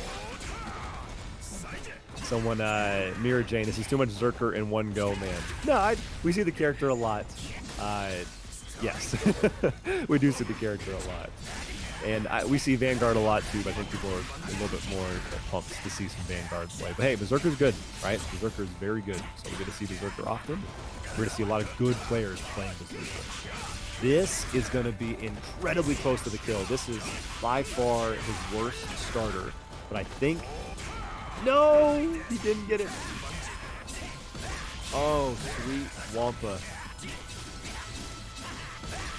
Oh, that's a heartbreaker. Yeah, because Danny knew that he had to go for a specific route to try and get that game-winning combo. He needed enough meter, and he was running out of it fast, didn't have the damage, and eventually, he may have even overthought, just at the very last second. I'm like, okay, what can I try and do to get this kill? And unfortunately, he missed it, and yeah, Void took advantage, took that round. Oh, and Void again picking up his combo in the corner. Aggressive, but again, is on top of all of these pickups. Might even go for a reset. He's done that quite a bit. That's worked out pretty well. Yeah, because we're doing great in this setup here. But... Okay, here's an instant guard cancel and the run up and throw. It's one of Vanguard's best tools. And that is, we say that partially sarcastically, but partially not. Oh, that's really good. Good roll. Because Vanguard's speed is, like, his running speed is much better than you'd think based on the rest of his character design. And so he actually has a decent amount of speed to run up and grab you that you just wouldn't anticipate. Yep, and I feel like we don't see Vanguard run very often either. Right? No. So it's always kind of like a jump scare. Like, why is he... how does he move like that? I don't understand. Yeah. And it's tough because why that mix-up is so effective is because as he's running up to you from a full screen, he can stop at any time and do a very long range move. Especially like that half screen is kind of perfect. You can run up and just 5A, run up 5A, run up 5A, and if you think a throw is coming, you're going to get hit by that 5A. But if you wait for the 5A, you get hit by the throw. So realistically and legitimately, it's a great option, and Danny has been doing it tremendously in this bracket tonight. Ooh, there's a good DP. Again, that did get buffed, so it is much better. It actually hits crouching opponents. That was a perfect roll by Void. That's the option that I would have went for as DaniPhantom as well. Go for that drill. But it is pretty simple to roll against, especially now with the buff 2 roll. Yep, there's so much damage here in the corner off of Berserker 2. Yep, he's just going to take it. And I believe Void took that first bet, so it is 1-0. Void.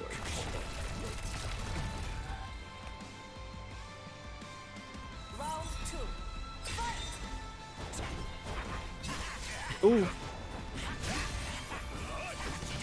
Okay, yep, throwing the gore cross.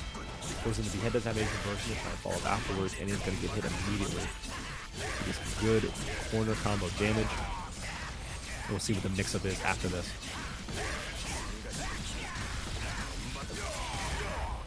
Let me tell you, man, like the mindset of getting resets and like your body is standing and you're still just getting blasted by attacks. Just, like that's such a fun, goofy thing to think about, but also it's just so shameful. You're like, wow, I am literally standing, but I'm also unable to move based on like how much I'm getting hit. Oh no! Oh no, that's unfortunate. Let it be known too, that's the first time DaniPhantom's Run Up Throw has been checked this evening, at least on stream. And Danny's had a lot of their matches streamed so far. And they're gonna perish for it. I think they did a DP after it and just got punished for it. But that's really gonna be going up 2-0 now, right? Yep, that should be Void up 2-0. We'll get that verified here as soon as the screen shows, but it for sure should be 2 games that Void has. So yeah, I think that I think getting teched on your run-up grab may have caused that that input error or that mistake with that DP. May have been anticipating, you know, something, but it also looked like it could have just been a blatant input error from the yeah, or just a panic option. Like I've never been here before. This has worked every time. Like, I don't know what to do anymore. It's the plankton in the brain. Like I didn't think I'd get this far. Like I never thought I'd be here. I'll put the brain in the robot, you know. Yeah. Good combo by Dan. So okay, something I really appreciate. Sorry, something I really appreciate being a Vanguard player. Doing the 2S into the jump MS, you have like multiple different timings depending on where you're at in the combo that you have to either delay or instantly activate that jump MS. So the first one he delayed just long enough, the second one he did it instantly, which he needed to do.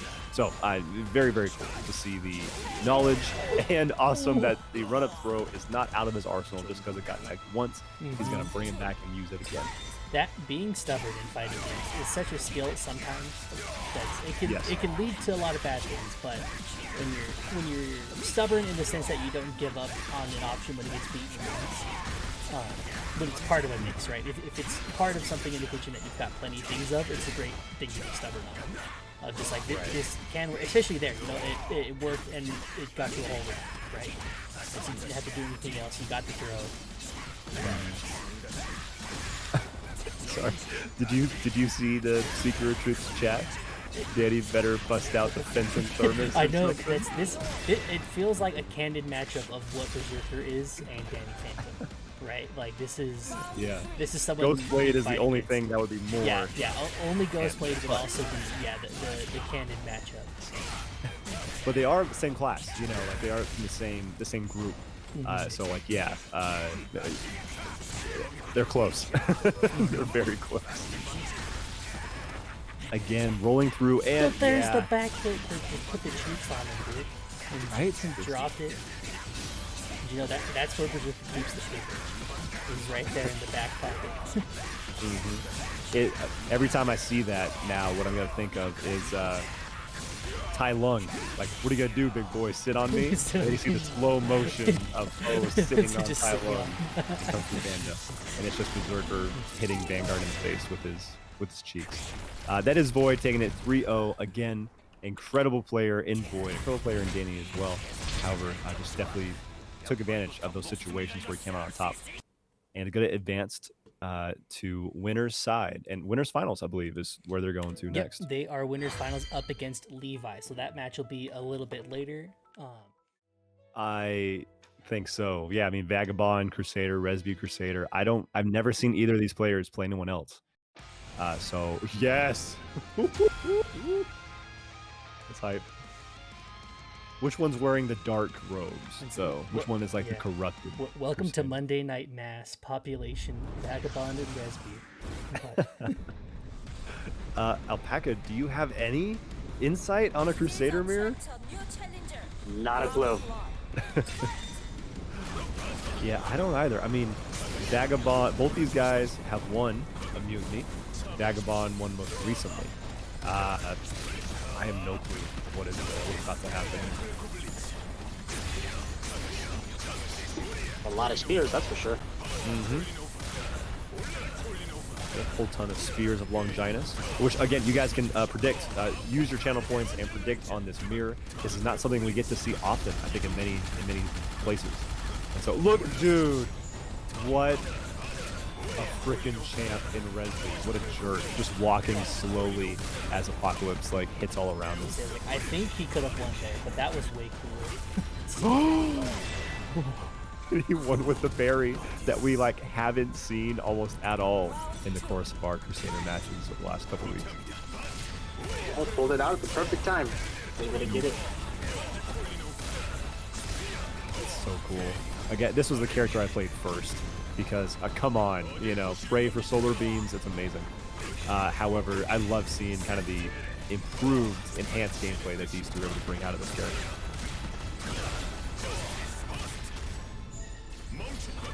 Ooh. Sets up a corner where the corner was at. Just sets up the armor right in his face. Knew he wasn't going to do anything. The Crusader does have very slow moves. It is hard for him to break the armor. 5AA would be his only real option. Oh, that is going to be the kill. Rezby takes the first game over Vagabond, saying, hey, do you know the scriptures better than me? I don't think you do. The holy text. I'm not sure exactly what they have in this world, but I mean, it's pretty... yeah. They have a text for sure. They're praying to some god, that's for sure.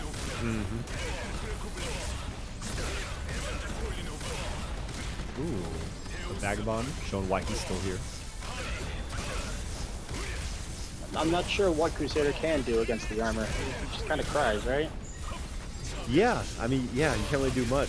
Oh, the combo into Apocalypse. Really cool to see. Not going to be the kill here, but again, very, very close. Good tech. I think that was straight adultery. Their commandments are different. Whole different thing.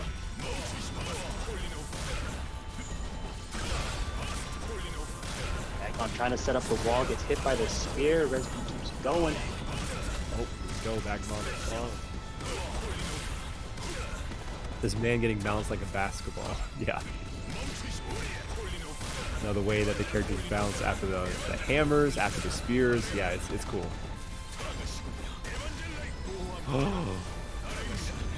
So I feel like on reaction you could 5AA fast enough and you'd be able to break the armor, but it's bold. It's bold and it's risky because you have to be immediate. Yeah, you pretty much have to be looking for it at that point. Yeah. God, the battlefield was so close together.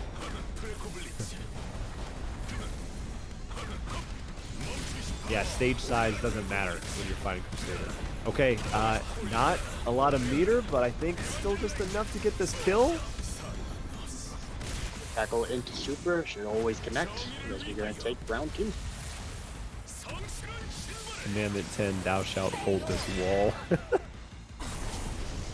My gosh.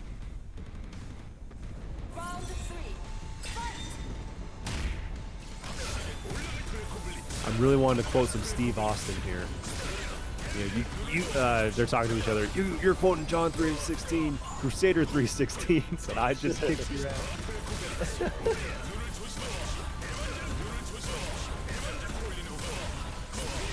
Ooh, ooh. Oh, he answers the spear with the spear. Good option by Vagabond.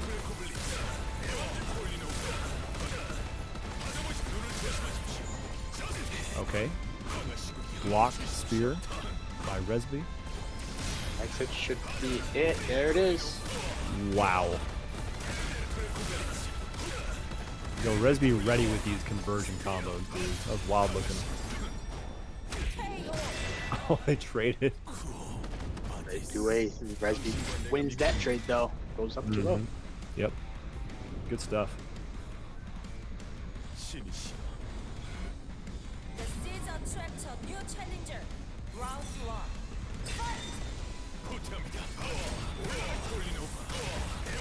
Yeah, these guys are going back and forth, but Rezby is coming out on top. Good DP. Oh.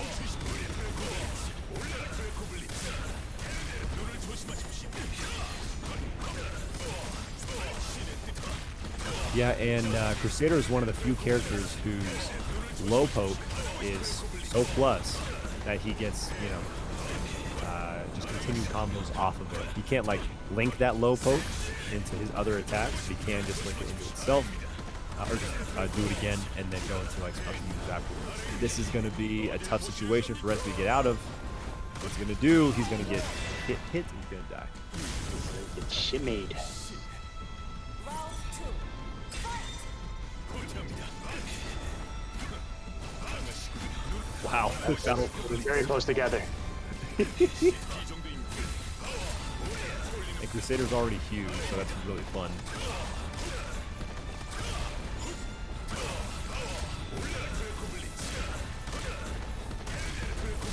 Okay. Good damage here by Rezby, trying to redeem himself.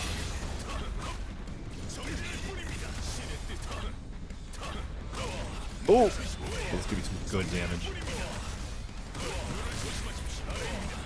Might be able to. Okay, no. Just sets up the armor, tries to go in. One more touch will do it. No, not that touch, but one actual hit. Yep. Wow, was able to activate Apocalypse without getting hit by that wall. It looked close. No! Armor way! stokes the wall. The prodigal son hath returned and walks away with that with his first win, first game win. So it is now Vagabond 1, Rezby 2. Let's see if Vagabond can run this back. Let's see if the gods are with him. Kaiju Brothers, this is peak DNF. Hell yes it is. Or holy yes it is. Yeah, this is a really, really fun mirror to watch.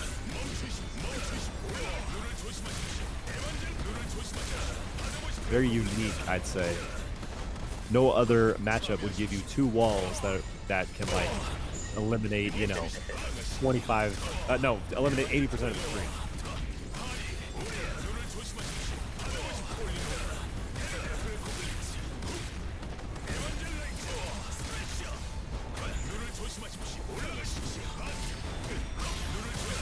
Combo here by Rezby. He's wanting to shut this down. He's gonna get a good situation after this. Oh, a little too early. Tiny bit too early. That's gonna be big deal for Vagabond. He's gonna. Oh, he was trying to go for the combo afterward, but he still has the armor. Oh no! You're so dead. So yeah, for those of you who don't know, in case you don't see Crusader that often, which I think a lot of our fan base does, but when Crusader activates that state, right, where he has that like red and gold little shield around him, he's got some armor, and he also has access to a couple new moves, and he gets some properties for many different moves, like extra lightning effects happen. That move that he did that called Rezby out was one of his moves. Woo! Rezby just keeping this momentum, keeping him in the corner as one does. Activates state of his own. Shoulder tackle conversion, a good way to get in. Yep. I was gonna say, Vagabond was just look at the loops. Oh, the spear loops are one of my favorite things. I have a lot of favorite things. But that's okay. Okay, this is a tight situation for both players.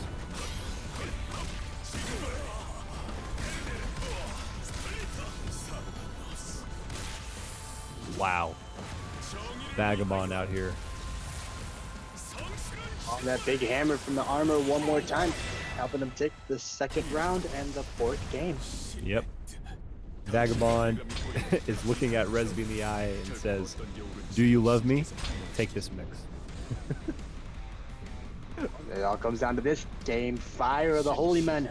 Who could ask for more, right? Mm-hmm. No, as soon as I saw these two playing each other, this is what I wanted to see.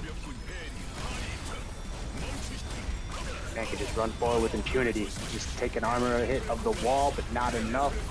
Getting juggled up, and what's bad, he's gonna, exhaust. Yep. Perfect awareness by Vagabond. Oh, but Vagabond also needs to really get out. Okay, that's gonna get him out for free. when he gets grabbed in that state, his it goes away, but he doesn't like get exhausted afterward. So something to be aware of in case you don't know. But that is Vagabond on set point.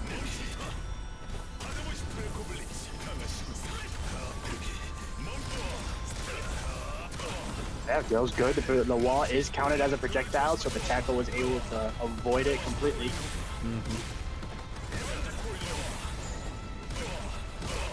Wow, Vagabond just eats it. Yeah, took it right on the chin. Can't kill. Gonna do a lot though. Yeah. Dropped it though. Could have made me a liar. Might have killed. Yeah, he may have been able to if you extended that. However, instead, oh, so tricky. Rezby was being incredibly tricky there. There we go. Final round. Woo! Look at this. Okay, activates the armor state. Attacks the throw. He recovers so fast, he wasn't able to actually get that punish. He was right though.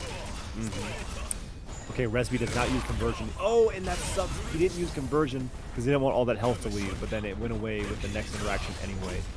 That's an unfortunate situation. However, this is huge, and it's all out on the wall. Yep. That should be it.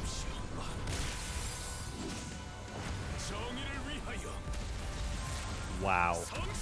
What a set, man. Oh. I talked about Lassie and DaniPhantom being one of my favorite sets of all time. I don't know the last time I saw a Crusader mirror like in a tournament. This is actually amazing to see. So that's so cool. Going down to the wire too. Yeah, no, really, really tight set, close for both these guys. Rezby does come out on top, but again, yeah, Vagabond's time in this bracket may be done, but we'll definitely be seeing them in the future. Yeah, and those new predictions are up for everyone. So get your channel points bets in now. You did just get to see Rezby. We've seen a lot of Alpaca as well.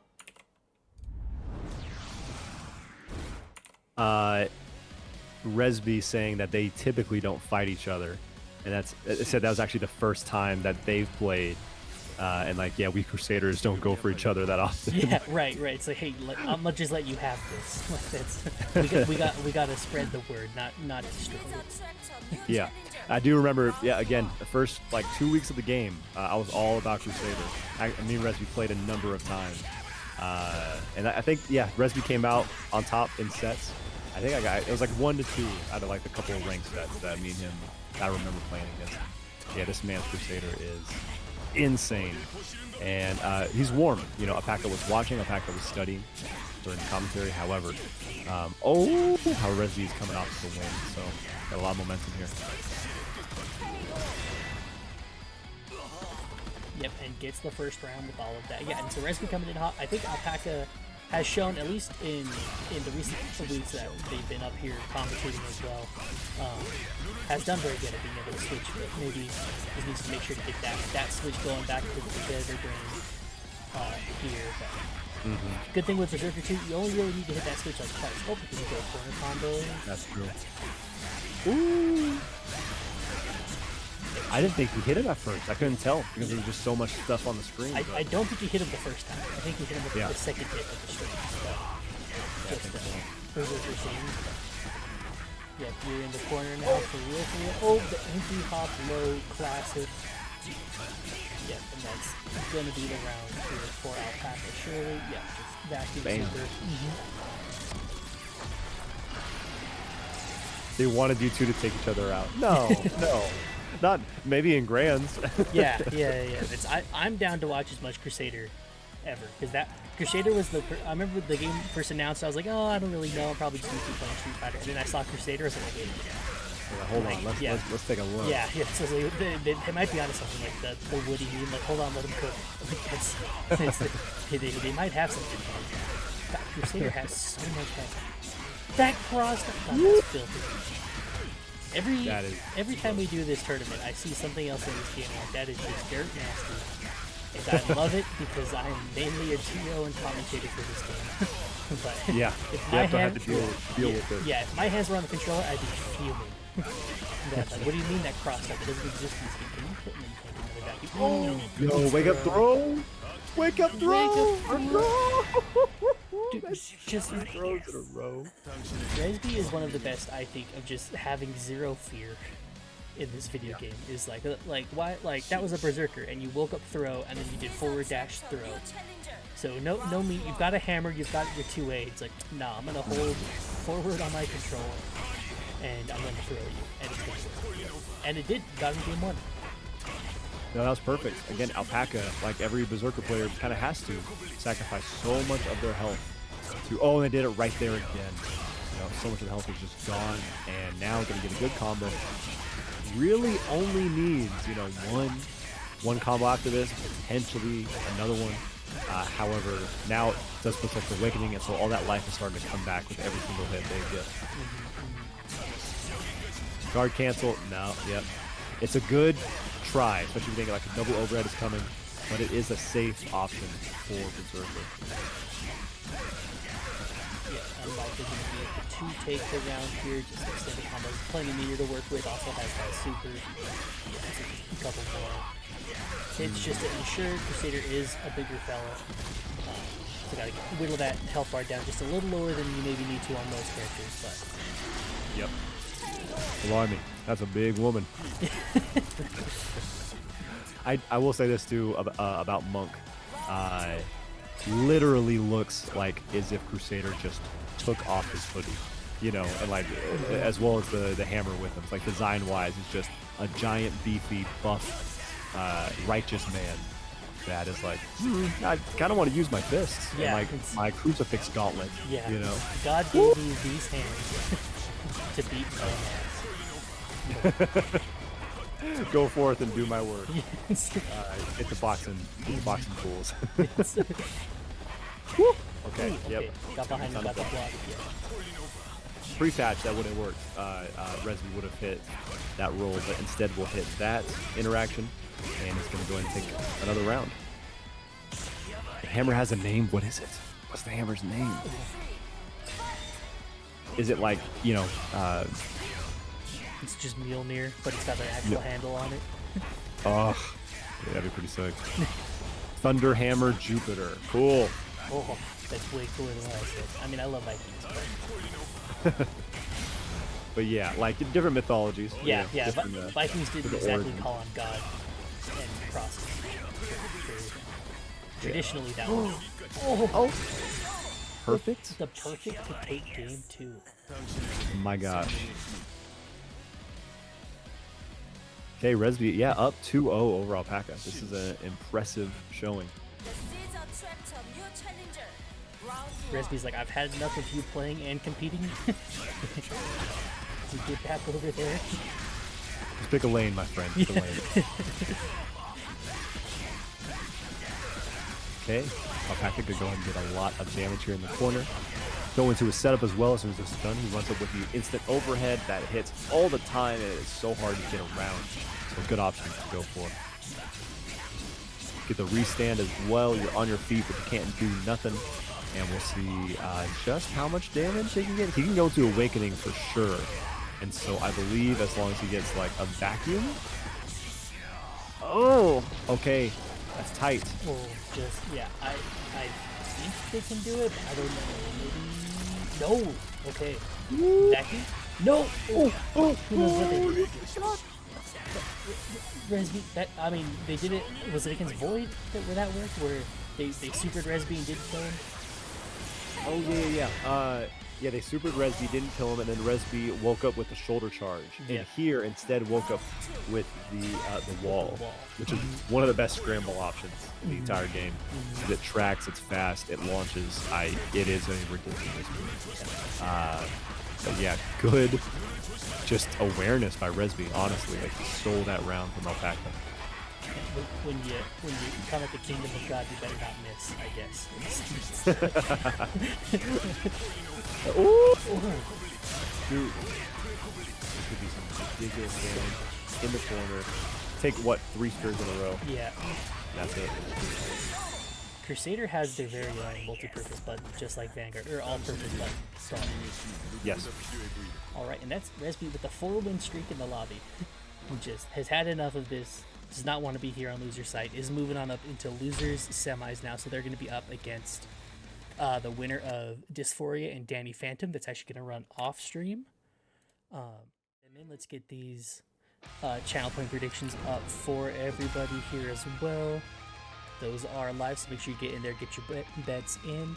Who's going to take this in again? So this is winners finals. Winner of this gets to move on into grand finals, and the loser gets to go down into losers finals to fight either Rezby or whoever wins in Dysphoria or DaniPhantom. Yep. Yeah, Durdur, OMG Berserker again. Where are the other characters? I mean, I did just list the other characters who are in there with Berserker too. You know, we did in our defense did also just have a Crusader mirror. That's true. There's been at least a couple other characters. We did have, I think, 2 Enchantresses in tonight's bracket, but just the way that things worked out, we were unable to see them. But we got to see Lost Warrior, which is very random, not random, very rare. Excuse me. And then, you know, Hitman. And then, yeah, our usual round of solid and impressive Vanguard and Berserker players. Yeah. We didn't see any Rangers on stream today, which is interesting. That's usually kind of a staple for. Oh, the worst combo starter. Do you still die off of it? Nope. Okay. You die. Oh, the dies off of that one. That's a very good combo starter. Yeah. It keeps it incredibly simple. Yep. No need for any flag weakness. He's like, not only is he like, yep, I want to win, I want to get the round, but he's like, okay, people in chat are not a fan of seeing my character. I'm gonna just sprint. I'm just sprint through these games. Let me remind you why you don't like my character. I'll take the money. I'll take the money and leave. Yeah. And if you want me to get out of here fast, I'll go fast. I'll just go 3-0 as fast as possible. Yeah. But Levi, again, has been doing something well. So Levi has a very good chance to take this if they're able to get on the offense. Ooh, that is a good DP. A DP starter as well. She does get a small combo after her DP. Oh, gets hit by the DP of Berserker as well. Oh, what's up? Yeah. That right there. So it worked out for Void. He was able to win after the interaction. But that that interaction right there is why Striker's DP is wild. Like, she went all the way up in the air and then canceled it afterwards and managed to like escape because she could have done her kicks in the air. She could have done a dive kick immediately. It's hard to punish consistently. And that's the biggest thing, is that even if there are like, you know, oh, it is punishable. Oh, you can interrupt certain hits. Like when characters whip their DP or you block it, you get a guaranteed hit every time. With Striker, a situation like that, it's not guaranteed. It's not the exact same thing, you know, every interaction. Woo! Oh, it's so much help with that conversion. But with one opening, it'll be okay. Yeah, that was like a 50% combo on Void without Levi hitting him.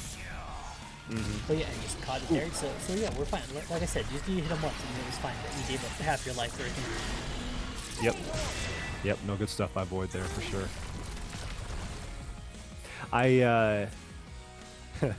You tried to jump back. Well, and the option that Berserker does have with his ability to, you know, throw out the vacuum on like jumping characters is incredibly powerful. Very, very powerful.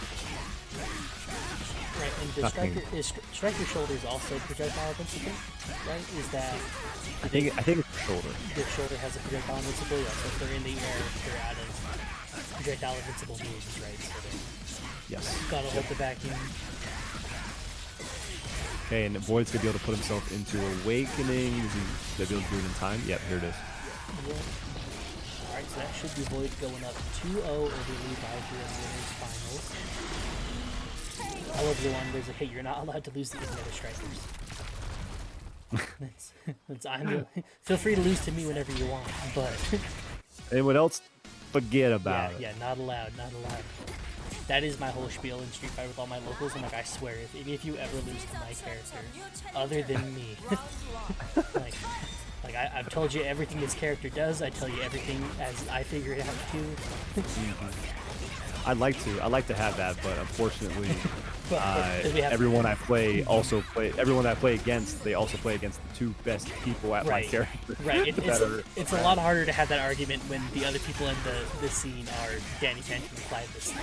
Yeah. Rank 1 and 2 vanguards on PSN.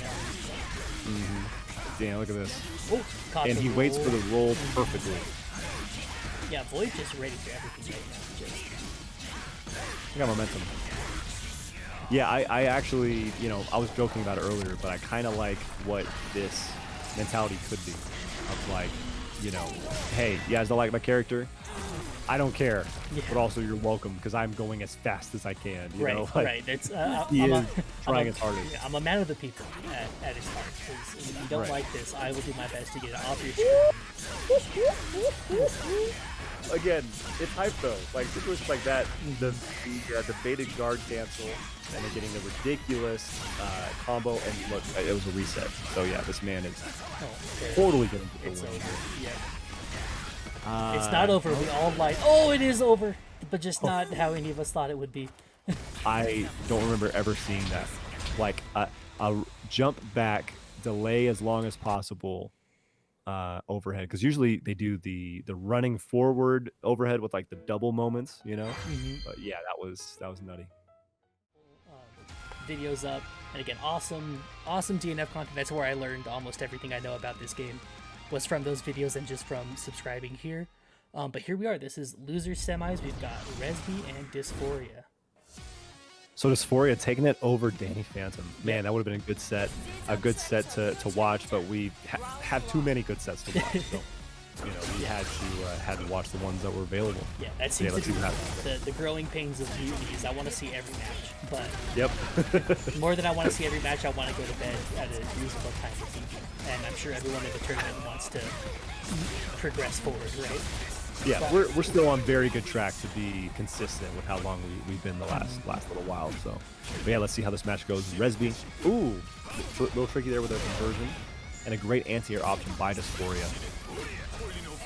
So historically, this matchup, from everything I've heard, has been very good for Crusader. So Launcher used to suck much more than she does now. I don't think you can say that she sucks now. But this matchup was especially hard because the wall beats so many of her projectiles. But now there's just a lot more options that Dysphoria and Launcher actually has in this matchup. Yep, and Dysphoria making, again, Dysphoria at deity 2, right? And so I'm sure you could have, but I don't want to believe that you did a deity 2 grind since the patch, right? And so surely, like that's, like it's possible, but surely you have anything at like eating and sleeping in your life as well, right? To take some of that time. But yeah, so surely had some launcher skills and just ate up all these new buffs and has been performing. Made top 4 tonight. So she got put into losers fairly early, like I think top 16 or so got put into losers. And just had to just kind of fight through all of it there. Had to go through DaniPhantom. There are a lot of other pretty big names here for Mutiny. And now gets to deal with Rezby here in loser semis. Yep. And did do well in that round. They are now tied in rounds 1 apiece. Again, any bad matchup, can always be overcome. And I am not 100% on how the matchup is now post-patch. And so yeah, there's a lot of variables here. Good grab by Dysphoria. However, that move right there is another part of this matchup. Is that it's a really good anti-projectile move that with conversion leads to a full combo. And speaking of full combo, this is going to be at least one Apocalypse. Is he going to activate his buff again before the combo's over? No. I thought we were seeing a full 100 death. I thought that was just a TOD. I was gearing up. Yep, same. And especially, Launcher does not have the most health, right? And no. Crusader just throws that hammer and just creates damage. Yeah, and does have the health. And the tackle on Crusader as well, projectile, right? And so when that's 70% of your the grenade kept you safe. Okay.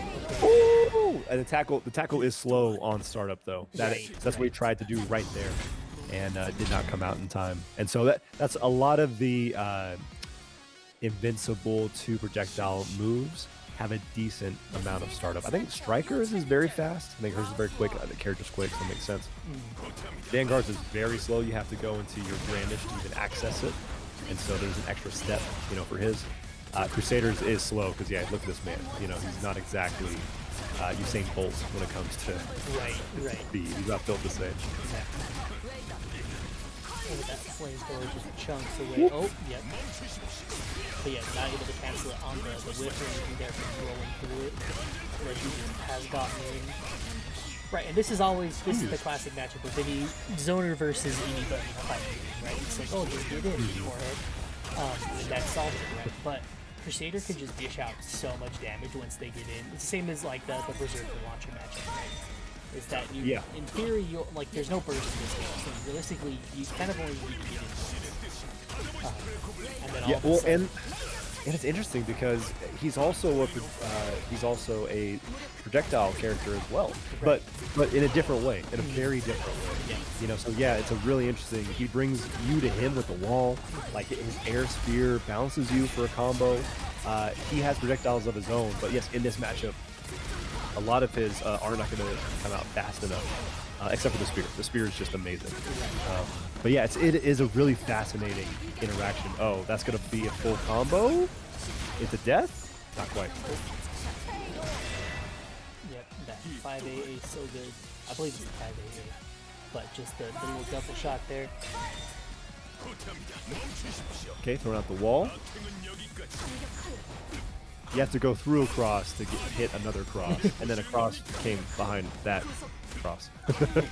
This may be blasphemy, which is funny because he's talking about Crusader, but I feel like if you get a throw into the wall, you get a combo. I think it'd be cool. I think it would be cool. Again, this is from a non-player perspective, because that would be nonsense to get hit by. Like, Crusader wall, probably. Did you get thrown? Oh, perish. It's over. Did you pick the right god? Parish. Yeah. Join the parish. Join the parish or perish. Sorry for cutting you off. Or join the parish. Yeah, join the parish and perish. That's and all perish. It is. Let us out and we'll burn your house to the ground. Don't you mean or? Let us in and we'll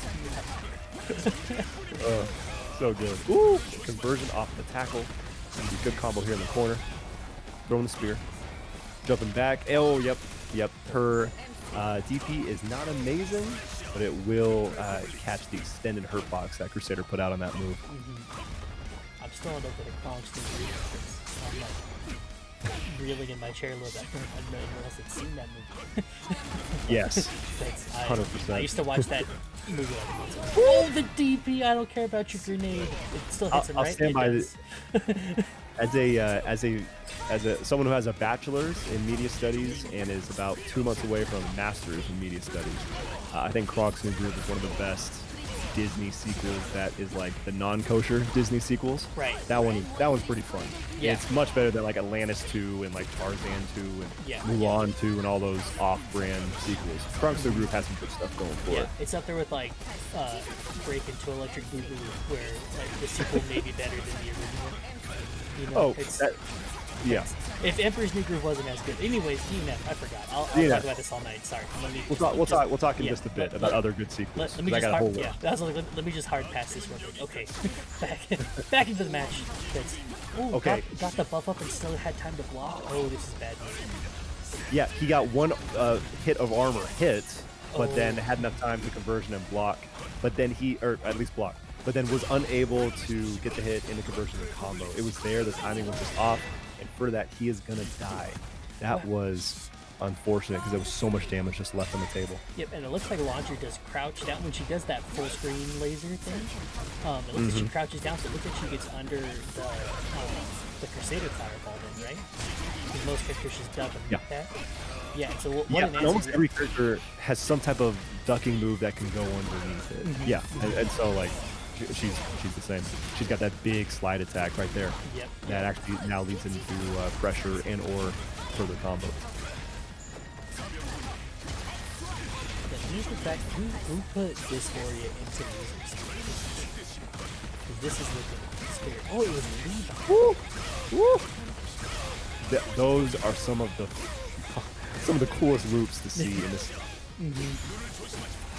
Yeah, so Levi put Dysphoria down into losers, and then Dysphoria took out Coffee, Yoshi, and DaniPhantomPR. Who did they have to play? And they beat Vagabond winner side? Okay. Yeah, so they, yeah, hell of a run so far at least, and the super, oh, so cool. How many times have you seen that super? Like, we don't get to see it often. Yeah, so I saw it once earlier when I was sniping on Yoshi's stream, Yoshicookies, Yoshi Lapis' stream, to see their set, and then I saw it right there. And I think that's the only time we've ever seen it outside of like reaction videos to all the supers of DNF. Of course. Mandatory content. Right. That I haven't done. I was like, you did that video. I'm like, oh, you didn't know. I watched the hotness tier list. That was hotness tier list. Yeah, that's one of my favorites that is forgotten. But anyway. Yeah, I think Rezby missed the spear. Yeah, no, he did. Ooh, runs up. I thought a grab was coming. That was a good call. Me too. So did Dysphoria. I think got countered right there with the 2A, but Rezby not able to convert off of it. Ooh, DP. I love the way that DP looks. Any of the DPs that have the special animations, you know, are just really cool. Oh, that's the kill. Okay, yeah, the wall caught the projectile startup from launcher. Yeah, I don't even know if you'll need the super, but you might have just answered that with it. They got the super in the other round. Yeah. He didn't need to do like 4 or 5 of the moves he did before super. Right. Like, he had to kill much earlier. It's I2 have an L2 button. And here we are. Ooh, okay, right there. Good for his DP, but again, it's the only DP in the game that can be grabbed. I was confused because I played Crusader, so I was like, oh, DPs can be grabbed across the board. Right. And then I kept, you know, not grabbing other people's DPs, and I was like, what is this? What's going on? Maybe tried to roll forward, I think, and got thrown into the big missile setup anyway. Ooh! If you jump the spears, you get hit by the wall. Dang, that's a catch-22 right there. Oh yeah. Yeah. Oh, Launcher's got no health right there, so we should be at 2-2 now. Again, this is loser semi, so loser this out in 4th, just outside the money. Winner is in top 3. And so here we are, game 5 now. So this is now a 1st-to-1 money match. For I believe the 3rd place prize is something $20. Is it $20 1st-to-1 right now? Let's go. Let's just to put the stakes on the table for everyone, just so we all know. Oh, got the DP. Ooh, there's a good DP. Yeah, it looks like Launcher's DP is good, just the area it covers with its active frames, which is really good against the Crusader. Yeah, with how big Crusader is, how slow, you know, like, I think that really works well against his character specifically. Her DP is slower than a lot of others, however, yeah, it's fine in this matchup. Okay. With the spear, now it's time to close. I think... No! Tried to catch the panic option with that DP too, maybe, but... Yeah. So much free health. Yeah, the guard gauge is getting lowered as well. However, now Dysphoria is completely out of meter, and yep, that low poke is amazing. The nerve to throw tech there. Who does that? Rezby's been really good with that pressure, like the run-up stagger pressure into either 2A or throw. Yeah. Yeah, it's done very well with it. Ooh, that's going to be a big counter hit. So much jumping over that flamethrower there. Yeah, because the flamethrower just whipped, not able to cancel into anything, right? So just kind of just stuck in that animation. Mm-hmm. It looks like Rezby baiting out a lot with these backdashes. The ball just like ate up her anti-air move. Mm-hmm. They clashed with each other. It looked very weird. Like she pointed her gun at the sky and nothing came out. I was like, oh. You just thought, I dare you. Don't make me do it. Okay, here's the corner pressure. Yeah, that was just such an extended pressure sequence by Rezby, and then Dysphoria just held it, and just believed in the blocks. Didn't get opened up by anything. That's huge. Okay, yep, calls out Apocalypse. Here's the thing. Apocalypse may just like cut. Oh, okay. That was actually really smart. See? Definitely. Right. And then just super, yeah. Don't do nothing else. It's fine. That is going to be Rezby taking it 3-2 over Dysphoria. Dysphoria out in fourth this evening. Good showing. Good showing for their first tournament, Yep. first showing in Mutiny especially. So thank you. Yeah, thank you for being here, man. Yeah, excellent play. Fourth in a Mutiny, especially on your first one. Hell of a run. Mm-hmm. All right, looks like the predictions are live for this matchup. So yeah, you can bet on Rezby, bet on Levi. Who you think is going to walk away with the W? Let me tell you, I started off with a significant amount of channel points. And I've bet on every single match, and I now have exactly the same amount of channel points as I started. I have yo-yoed the entire night. So it's fun. It's fun to kind of keep track of all that. But yeah, Levi gets perfect gambling. Yeah, you know. Levi gets the start. Oh, that's a huge hit. He's not going to finish it, but he's going to set him up for another 1-inch punch setup. Bam. Ooh. Just run up into the lows. A lot of health on the side of Crusader for sure. However, yep, the DP should go to finish it up. After Striker can combo after her DP, that is fair and balanced. it's a tool, you know. Speaking of tools, the counter hit on that jump M is insane. Because yeah, he was able to run up on reaction to that counter hit. Ooh, the lightning kind of messed up his combo there. Mm-hmm.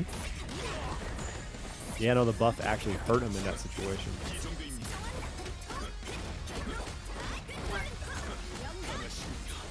Okay, that's a guard break. Yep. Not much he could have done there at all to the side of Rezby. Levi's going to do some great damage in the corner. Rezby does have a ton of meter now, and they do have Awakening, so one hit from both competitors is probably going to get them around. Very nice. And the guard cancel bait is going to give it to Rezby. Yep. Dang, we have a lot of channel points spent on these predictions, so we'll see what happens, man. We'll see what happens. There's a lot of points to go around.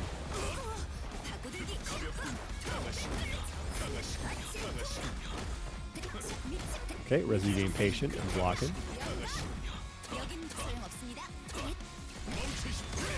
Nice, good option. Ooh, good roll on the hammer. Yeah. Woo. Yo, there's a throw. All right, there's an option for that charge fist. Blocking the DP is going to do a lot of damage, but won't close it out. Levi's got one setup to do. Ooh. Plus frames, okay. Has to spend the conversion, yep, he does it immediately. Oh, and that should be the kill right there. Dang. Yeah, Rezby's reactions off these pickups are kind of insane. Because, yeah, Crusader's a slow character. You think that it wouldn't naturally be the easiest to pick up these stray hits. But no, Rezby is practiced and trained and prepared. There's a really nice confirm with two-way shoulder super. Really nice.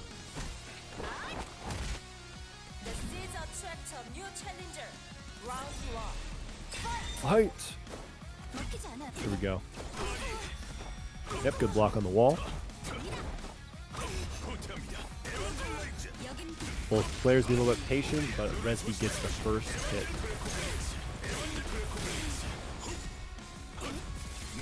A lot of unconditional drops from Rezby.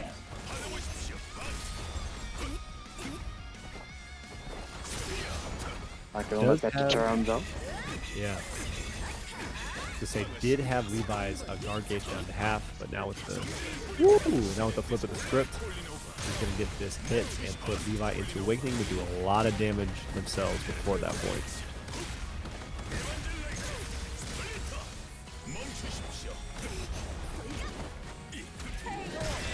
Nice. Bro, 2A gets it done. Yeah, that is such a good move.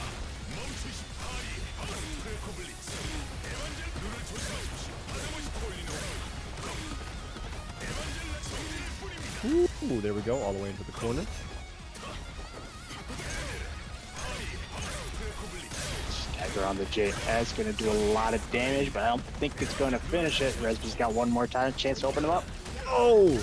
Giant call out by Levi. Good instant jump dive kick. Gonna take Rezby all the way in the corner, and yeah, Striker needs really one more hit. Especially now with all that conversion.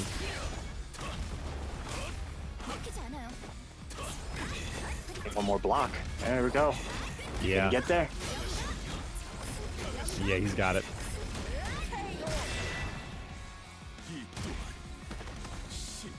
Good stuff by Levi.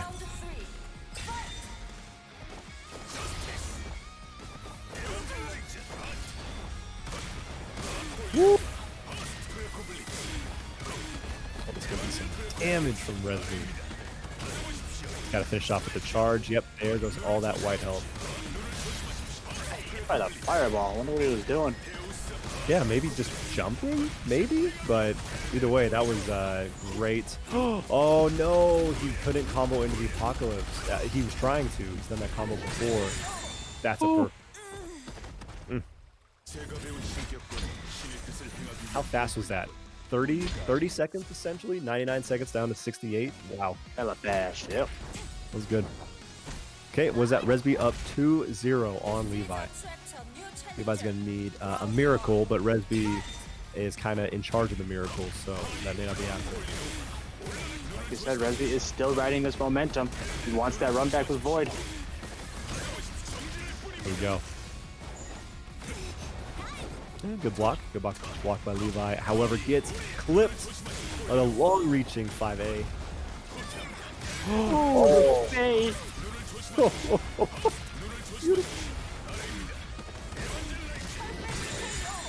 Hey, you wanted one faster? It went down to 71.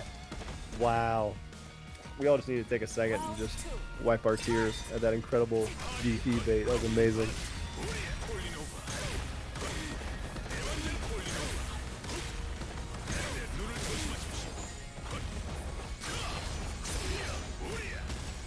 Here we go.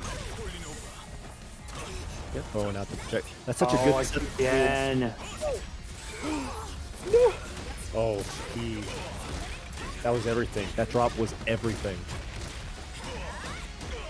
See if Levi can take advantage of the momentum shift. Should get this kill.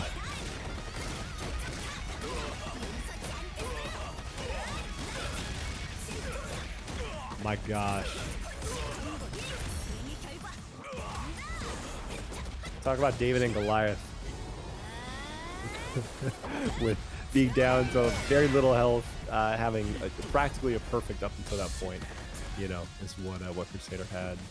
And then, yeah, Striker able to take advantage, Levi able to take advantage of that drop and win the round. Rezby needs to stay focused, not let that get in his way, and yeah, this is going to be a great way to start. Gives a huge damage. Oh, but again! Just killing him right now. Yeah.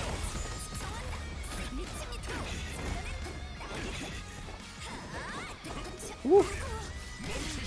Oh, okay, all right. Now, I think that maybe needs to just do a slightly easier combo, right? Give yourself a little bit of a... Yeah, that may have been a drop as well. So maybe something else to go for.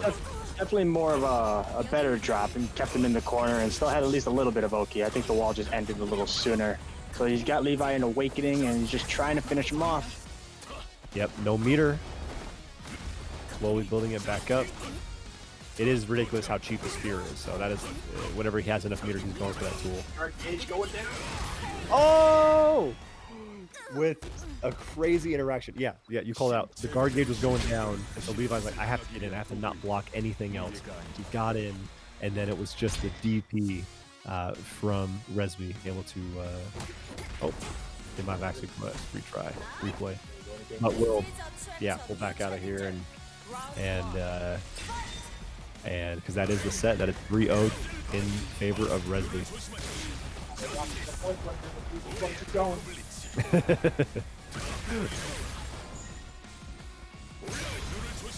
You can leave spectator mode, Sake, but you can also just watch it because it's just a combo exhibition at this point. See the double apocalypse. Come on, Rezby. Come on. Hey, Benita's joining us in chat. Thank you for being here, my friend. Yeah, we losers finals. We just finished up with losers finals. On, go. Ah, dropped it. And with that, Rezby forfeits his place. So continue the tournament at all. Yep, all 3 games did not matter. Levi goes on. Is that you predict per set. So if you think Rezby's going to win this one, vote on Rezby. And then if he does, it'll be reset, and then you'll get the chance to do another prediction after that. Otherwise, vote on Void, and if Void wins, then that'll be it.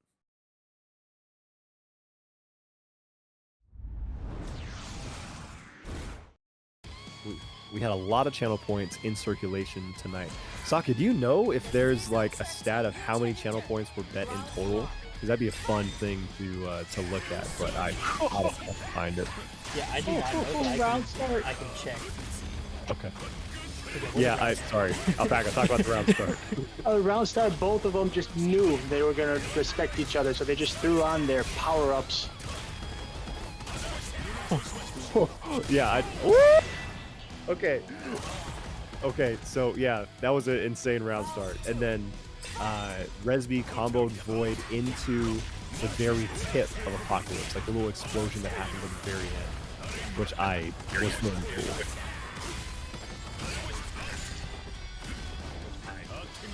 Is it bro? Well, Vanita says, depending how fast these guys go, you may be able to finish up with us. If not, catch everything on YouTube in the next few days.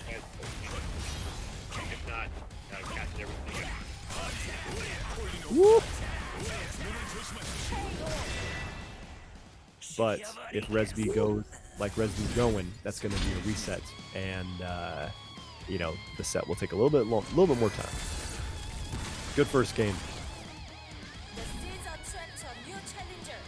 Round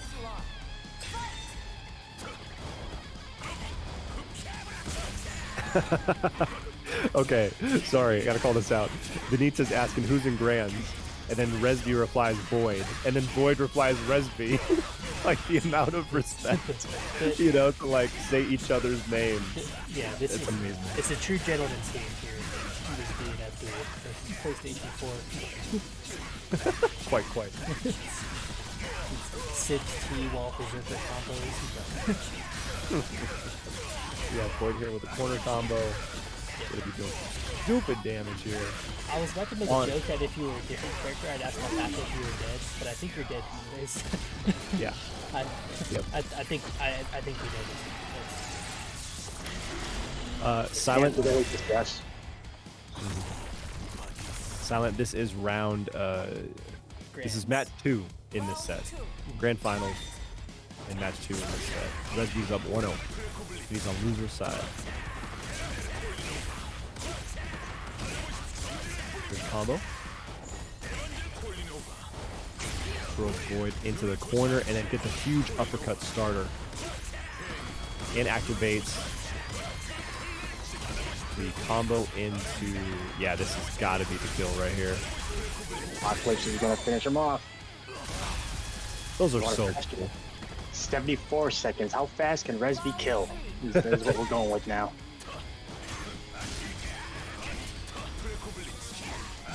Ooh, here we go. And I believe whoever wins this would be their second mutiny. I don't think Void has more than one. No.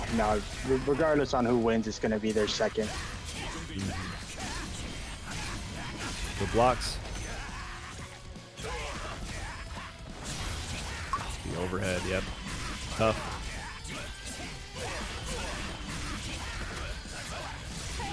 Damn, Void ties us up.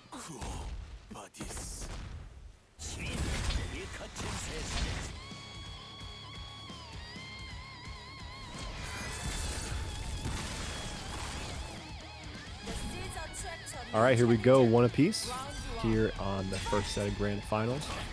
Void just needs 2 more to finish up the night. Oh, that's a good DP.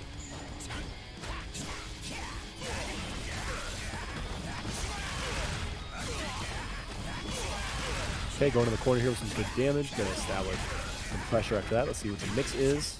Oh, he side swap. Rezby still able to block it and get himself away from the corner. And it goes in for these big damage.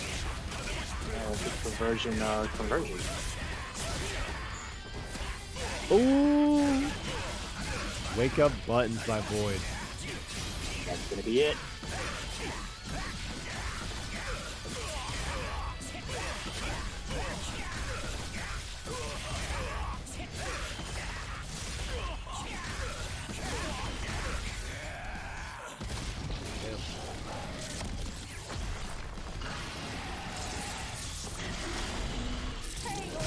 Nice. Yeah, no way to just stay composed on the side of Void. Like, hey, I may drop out of the combo, but I can wake up, press button, and get the kill from it, you know, off a low post. Oh no! Rezby, man. He's been so on point with so many of his combo pickups, but just missing some of them. At times, he's going to get a setup off this. Oop, lost the low. So he gets hit by the overhead after that. Tried to reset him, it wasn't long enough in the combo. That's going to be it here. Yeah, Void up 2-1, needs just one more win. One more game. That's going to walk away with his second Mutiny championship. And these two did play back on winner's side. I think it was just outside of top 8. Void took it there 3-1. So we'll have to see if Rezby can turn it around and has to beat him twice here before Void just wins the one set. Yeah. Yep, could get a repeat, or if Rezby is able to get the powers of heaven on his side, once again, we may have a different interaction. Woo! Which, it's a good way to start.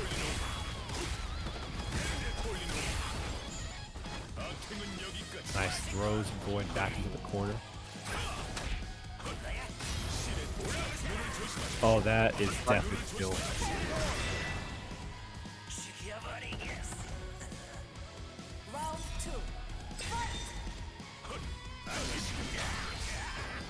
Here we go.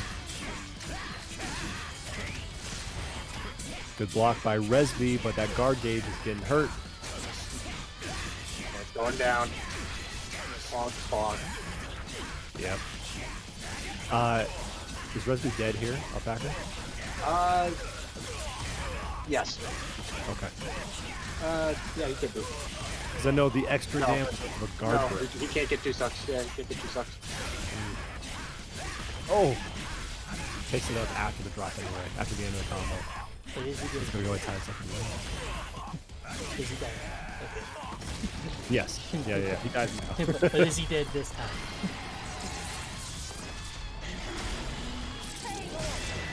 All right. That puts Void on tournament point. If he wins this round, he's going to go walk away with the Mutiny Championship. Well, let's see if Rezby has an answer. Starts off with the wall, unable to get the pickup afterwards. Surprising, just picking up off wall each time, so giving Void the pressure.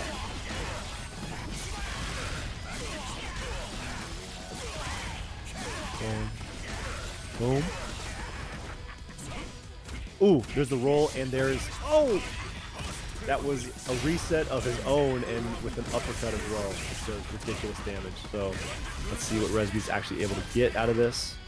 Ends with the parry. Interesting. Maybe that would have taken away some recovery frames. I don't know.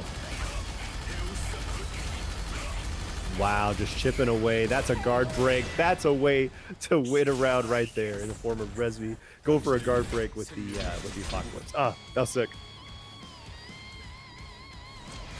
Hit him with the how many times you gotta teach him this lesson, old man? Just keep hitting.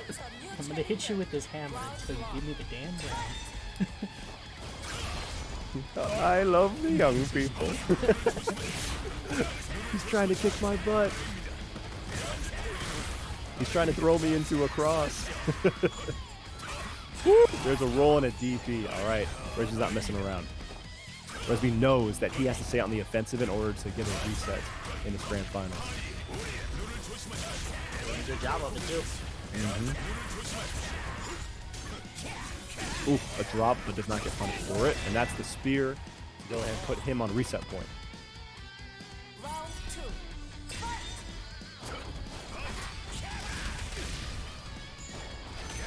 Fight! Then we had a roll DP on the other side from Void. How solid.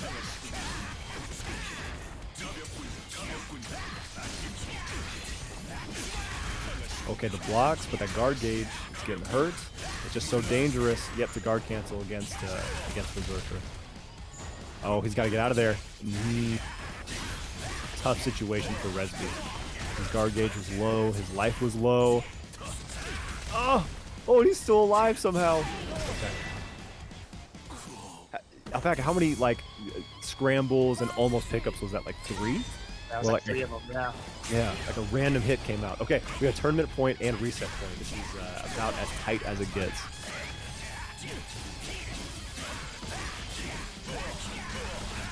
We're able to get the start. Gonna put Rezby in the corner and go for the reset. Oh, tiny bit of stuttering I'm seeing. Hopefully that's not happening for the players. Oh, there's the overhead. That should be it. Just has to not drop this.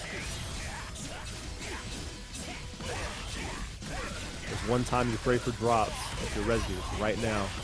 But I don't think it's going to happen. Void's been hitting these all night. Damn, there it is. Nice. That's going to be the kill. Void walks away with his second ever Mutiny Championship, taking out Rezby in Grand Finals. Man. Good tournament. And good showing by all of our players tonight. As always, we have a ridiculous amount of talent that show up every week.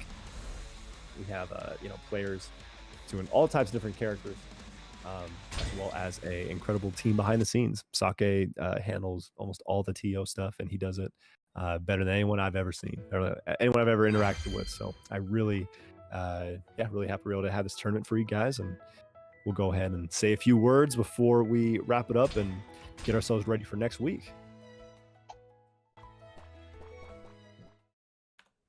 Yeah, and just what an event that was. That was dope. Void taking it again. Game 5, last round. I was pretty excited for some dead ass finals.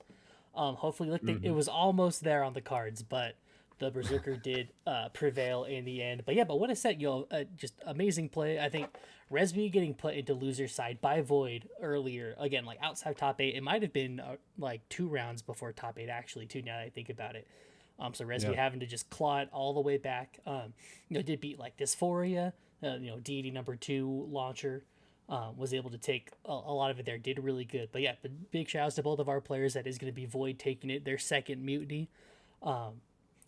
Just amazing play. It's always so great to see everyone out here and see just, again, all the skill. We harp on this every week because it's such a selling point for Mutiny, frankly. It's just like the like skill level on average of our competitors here. Just insane. Just awesome to see everyone. I love everyone in the chat to get involved, whether it's channel points or just talk and chat. And we saw like Hubert in here, Spliffy's in here right now, Rezby, everybody in the chat as well. But just awesome play. Thank you again so much, everyone, for just being out here tonight. And for being a part of this. What an awesome tournament to have everyone here for. Yeah, man, it was a great time. Alpaca, do you, how did the tournament go for you? Just watching, playing, commentating. How'd you feel about this? Our fourth bracket? Yeah, wild. Yeah, no, it was a great tournament, regardless of the outcome from my end. It was really fun to watch watch everyone play. A lot of Game 5 last round, so it's always exciting. Yeah, we had so much of that this week, actually, just seeing all of that. Like, because we've had a couple weeks where it's like somehow we pick all the 3-0s for stream. And a lot of them they're still very competitive 3-0s. The classic, it's 3-0, but close, right? Yeah. But like having this, we had a lot of very good matches just on stream and on playing here. Then I thought it was just awesome. Again, every week, that's everyone who enters a Mutiny, y'all are just always ready. to just bring the heat and just bring it out. Like y'all are ready to scrap, y'all are ready to play the game. And yeah, it's such a fun thing to be able to be a part of and to give y'all this opportunity, and to give, now that we've got the Match Arena support and our good friend Mira Jane here with the contributions into our Match Arena, to give y'all something to play for here too, right? Just some extra scratch on the table for y'all. But yeah, for sure. And that's something that we want you guys to return. Obviously, if you are Mutiny veterans, please return. And if you've never competed in one, jump in. Honestly, like it's intimidating because of the players. You know what I mean? Like, it's intimidating because there's really good players here. However, as far as the community goes, as far as jumping in our Discord goes, and just kind of communicating with each of these like really good players, the vast majority of people within our community will run games with you. They will whoop you, and then they'll talk to you about, hey, what can we do, right? What can we do to improve? Or they'll give you tech, right? They'll talk to you about it, which is something I've always valued in the fighting game community.